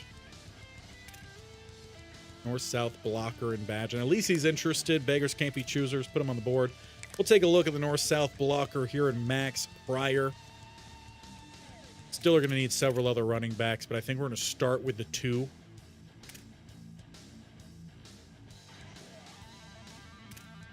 Receiver-wise, what are we looking at here? First off, what are we looking at in terms of interest? Got a couple 2 stars. Would like better. Got a 3-star JUCO. I'll take it. Be a sophomore. 3-star route artist. You know, we don't actually need many, just the one. So I'm going to go with the JUCO guy that matches a talent that we don't currently have, which is more of that go up and get it type. Tight end wise, I know we need a few here. No 3 stars. Got a pure possession type. Seems interesting. Not that big of a guy. 2-star or not. I wish he was an athlete, but actually he's one of the higher rated. Put him on the board. Pure blocker. Beggars can't be choosers right now, right? Pipeline just not producing a whole lot. We'll go with the athlete physical route runner too. Offensive line. What are we looking at? What are we looking at? 3-star agile. 3-star agile. Pass protector. Work with it. What about at guard? Why do we only have silver in our pipelines? Do have a pass protecting center, and it's not my favorite, but putting guys on the board that are going to give us the best chance of initially bringing people in.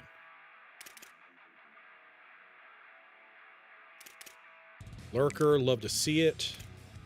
Thumper. We've struggled recruiting ends, so it could always be a backup option. JUCO Junior, another thumper again. Always use the options. Do have some interested 2 stars. What about at Mike? 3-star JUCO Lurker. Cornerback is good. Safeties can use some. We don't have anything great. Hybrid and hybrid. Who's interested? We'll put you guys on the board. Got to get depth at some point. We've got to. Box specialist. We'll put you on the board too. All right. Now, if we look at athletes, I wouldn't mind looking at all possible players. What do we got here? An agile.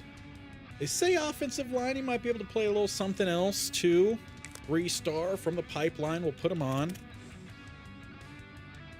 But that if he's going to be anywhere else, it's going to be defensive lineman. We don't need any more defensive linemen. We'll actually take him off the board. Any athletes just in general interested? Got the one there. Okay. So then back to the all board.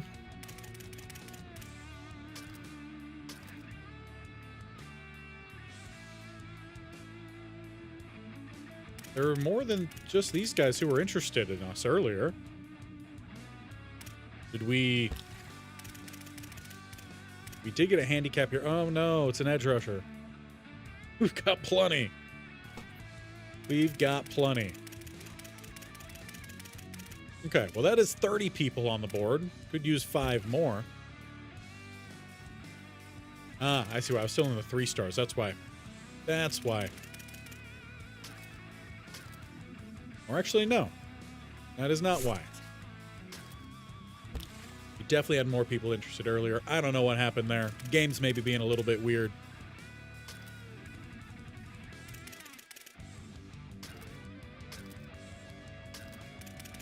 Right. That is strange. Top prospects. Recommended. There's more. But yeah, I don't know why it's not showing us all the people that are actually interested. Let's go just recommended, interested in playing here. Got any more 2 stars or anything better than what we're looking at? Elusive bruiser. Work with that. Now, I know we need some more offensive linemen, so let's look at the offensive line here first. Raw strength. The raw strength. I'm going to put the 1 on here in Ansa. Not many guards want to come play here, apparently. Probably because we don't really actually recruit many guards. We recruit tackles and move them around. All right, then. We've still got a couple spots open. I know we're still trying to redo this receiving room. Got a 2-star here. Gadget, though. Gadget.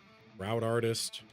But 3,000, they're not going to be rated very well. Again, I know we're looking for depth, but I still want them to be somewhat playable. Got a few tight ends in there. Definitely need a receiver. So, sort by the top here. I did check pipelines. Could look to add maybe more from the pipeline. Like a route artist here, Cedric Doggins. Good fit. What we got here? Another route artist, Keon Suttle. You guys in there. Any more linebackers?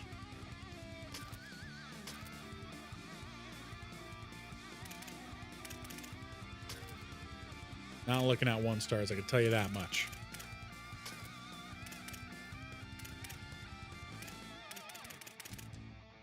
What about just in general from Cali?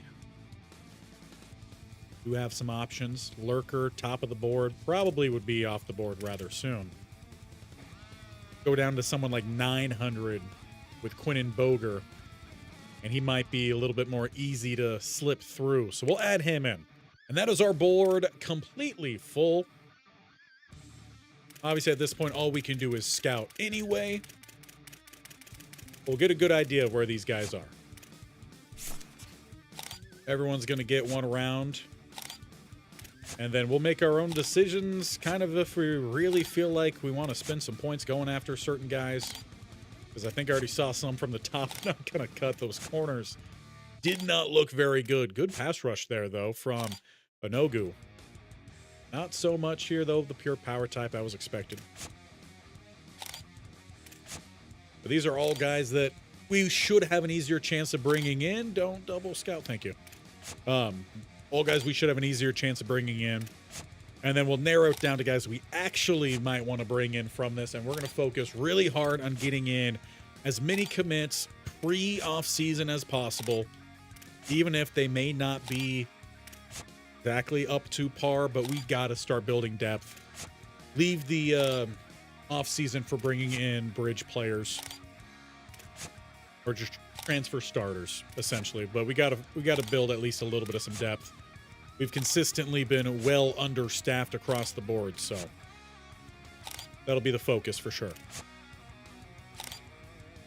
Also, as always, leave your thoughts if there's a person that we should be keeping an eye on when we do get to the transfer portal. And that is if you see someone throughout the season. Make sure you're leaving it in the chat as well, comments, whatever it is. Post it in the community tab. Let me know. Good speed there for Doggins, considering what a lot of these guys come in at. All right, that's the first round. Let's take it back to the top.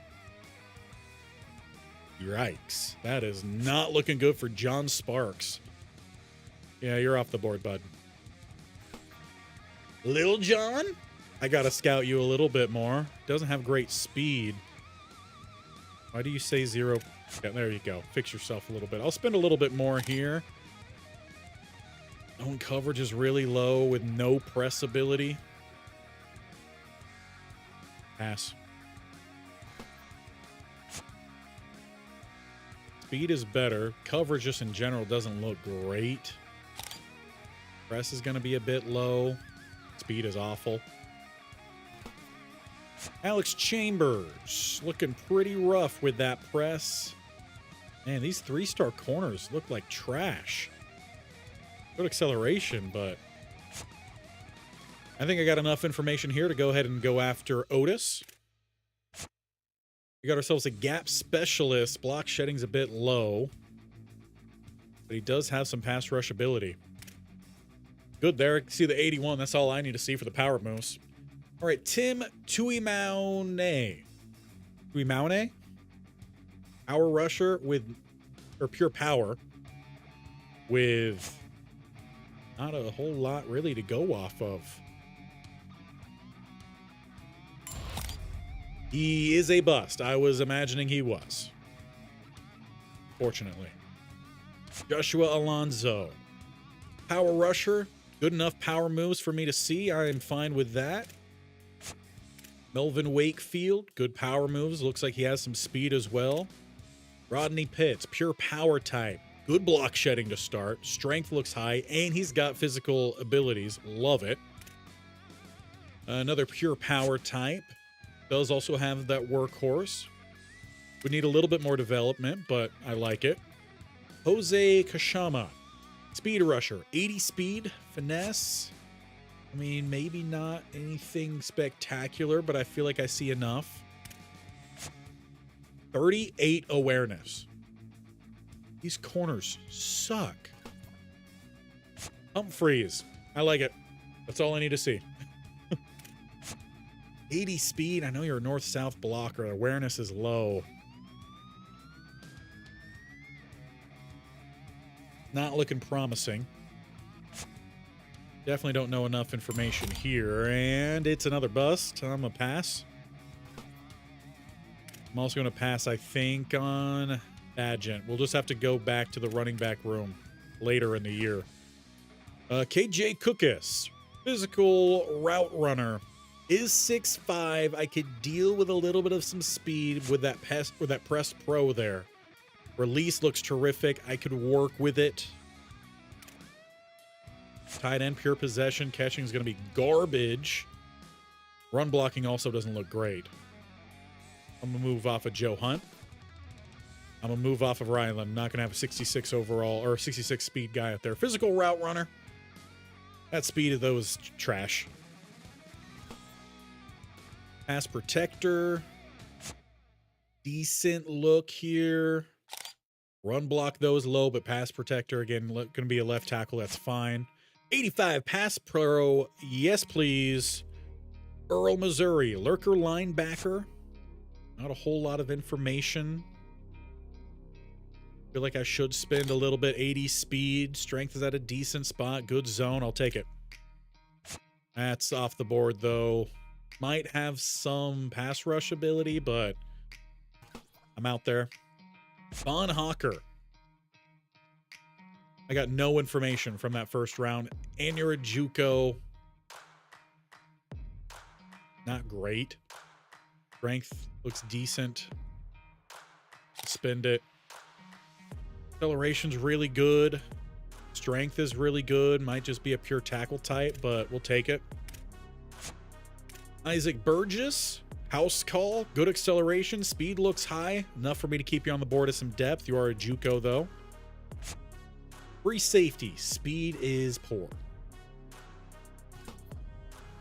Yeah, same. Speed poor. Victor Crumb, but it's Larry, his less impressive cousin from Kentfield, California. Speed might be on the higher side. Spend. Coverage, though, does look poor. Speed's poor. Speed also not great. Elusive bruiser. Again, this is more so for depth. Break tackle is okay. Again, we need depth. Got to find some decency here. Looks decent there. Better speed here on Doggins, though the route running for a route artist looks rough. Better speed here. Better looking route runner. Just not as smart. Another thumper type. I'm going to take Bogger off. We're going to spend our last 10 here on subtle. Good speed. Medium route running. Silver recoup.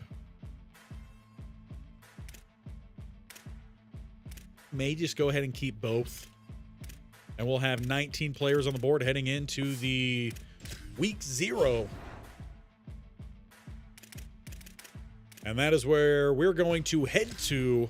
And we're going to take one final look at where this roster is with the late additions. And then I got to go get started on cooking the rest of dinner, making some nice citrusy pulled beef tacos tonight. At least I hope. Nice.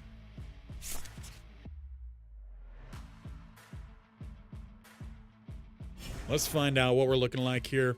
Week 1 will be against FCS Midwest, a new man here on the front face. I could have sworn McClendon, they said his number was 18. Now they're saying 96. So might have had some roster changes across the board. This is what we're looking like as we step in here. Got a little lightheaded there for a moment. I might need some water and some of those tacos. But Mendoza coming in. Now wearing number 16. He was 15 earlier. Well, we got ourselves a big upgrade here at quarterback. We're paying him a little bit of some money as well. Thin at running back, but all are going to see the playing field. In fact, we're going to rotate them probably pretty heavily. I may look to, well, no, I mean, the speed parity really isn't that different between them, so we'll just do some heavy rotation. Okine does come in, but he is god-awful. 59 overall. That is a bit rough. Blocking can see a big improvement, though. His power is what it is. Strength is all right. IQ is going to need to get better. Quickness is going to need to get better. But we'll see how he plays for the first few games, and if we see a big problem, we'll pull him out, redshirt him, and we'll put a tight end there. Yeah, no new additions at the receiving room. I was hoping that we had at least one that was going to move in here late. So Hardy takes over at that top spot. And man, how do we want to go about situating this? Because Frescues was much better for us in the slot last year. And I think that's where he's going to have to continue to play. So it looks like Fernandez will look to play on the outside. Ojabo also saw himself get a pretty big boost too. His catching is best inside, but it's not great. So we'll continue to see really where he fits in. In fact, he might be our gadget player this year. This is running ratings. Herring's only a 60. Yeah, he's not a running back. But he will see the playing field. He'll play second slot. These two will be our starters, and then when we go with anything more spread wide for Fresque, I kept calling him Frescues last year. Let's double check that. He's earned it.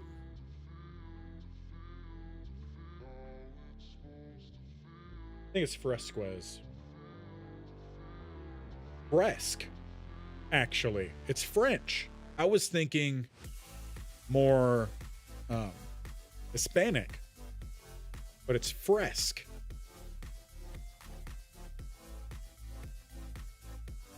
Okay, well, we got a new storyline. The receiver finally tells Coach how to pronounce his name.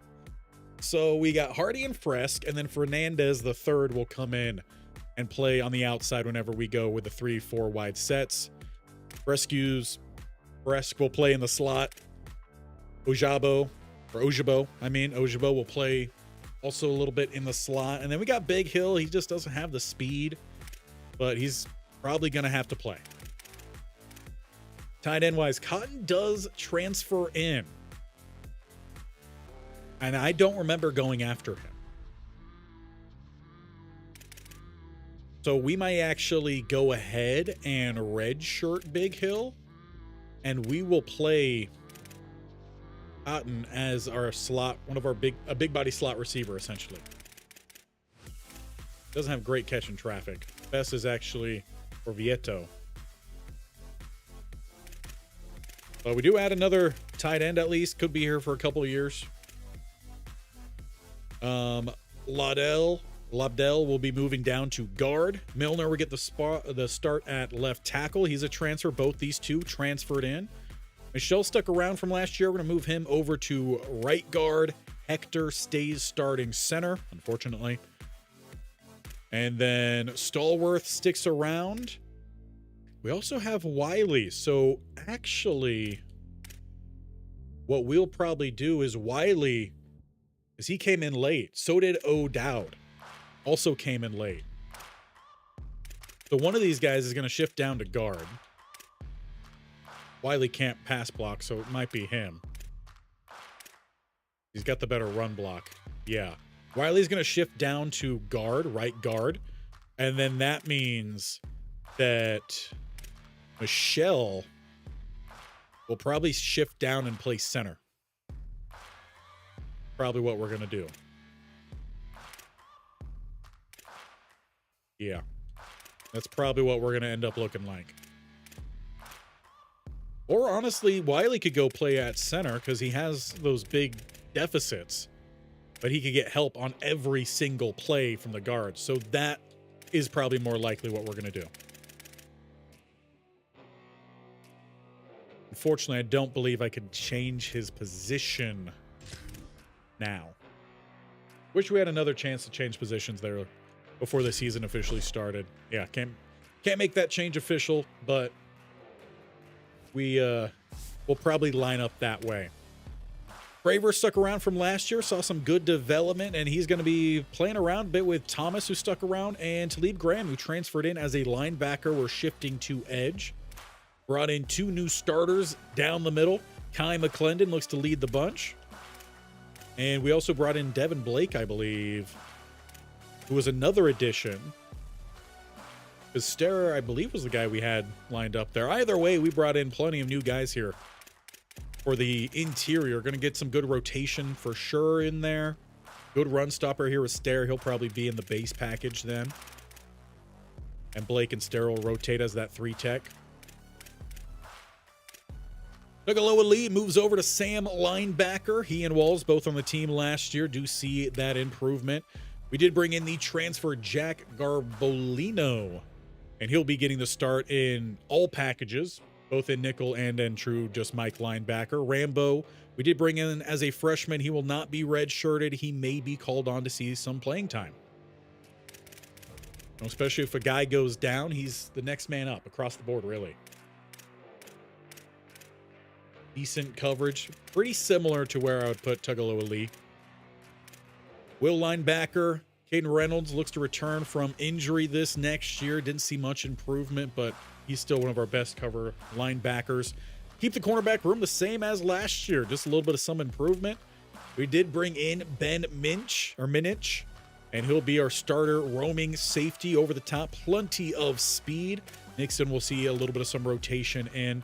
Brown and Smith will get the start both at strong safety. Smith is going to see a lot of playing time, though, as a top safety, while Tevin Brown shifts into that robber position. And we did bring in a couple new kickers and punters. We do bring in a pretty solid-looking kicker. Sophomore with power, Jacob Lozano, 93 kick power, 86 accuracy.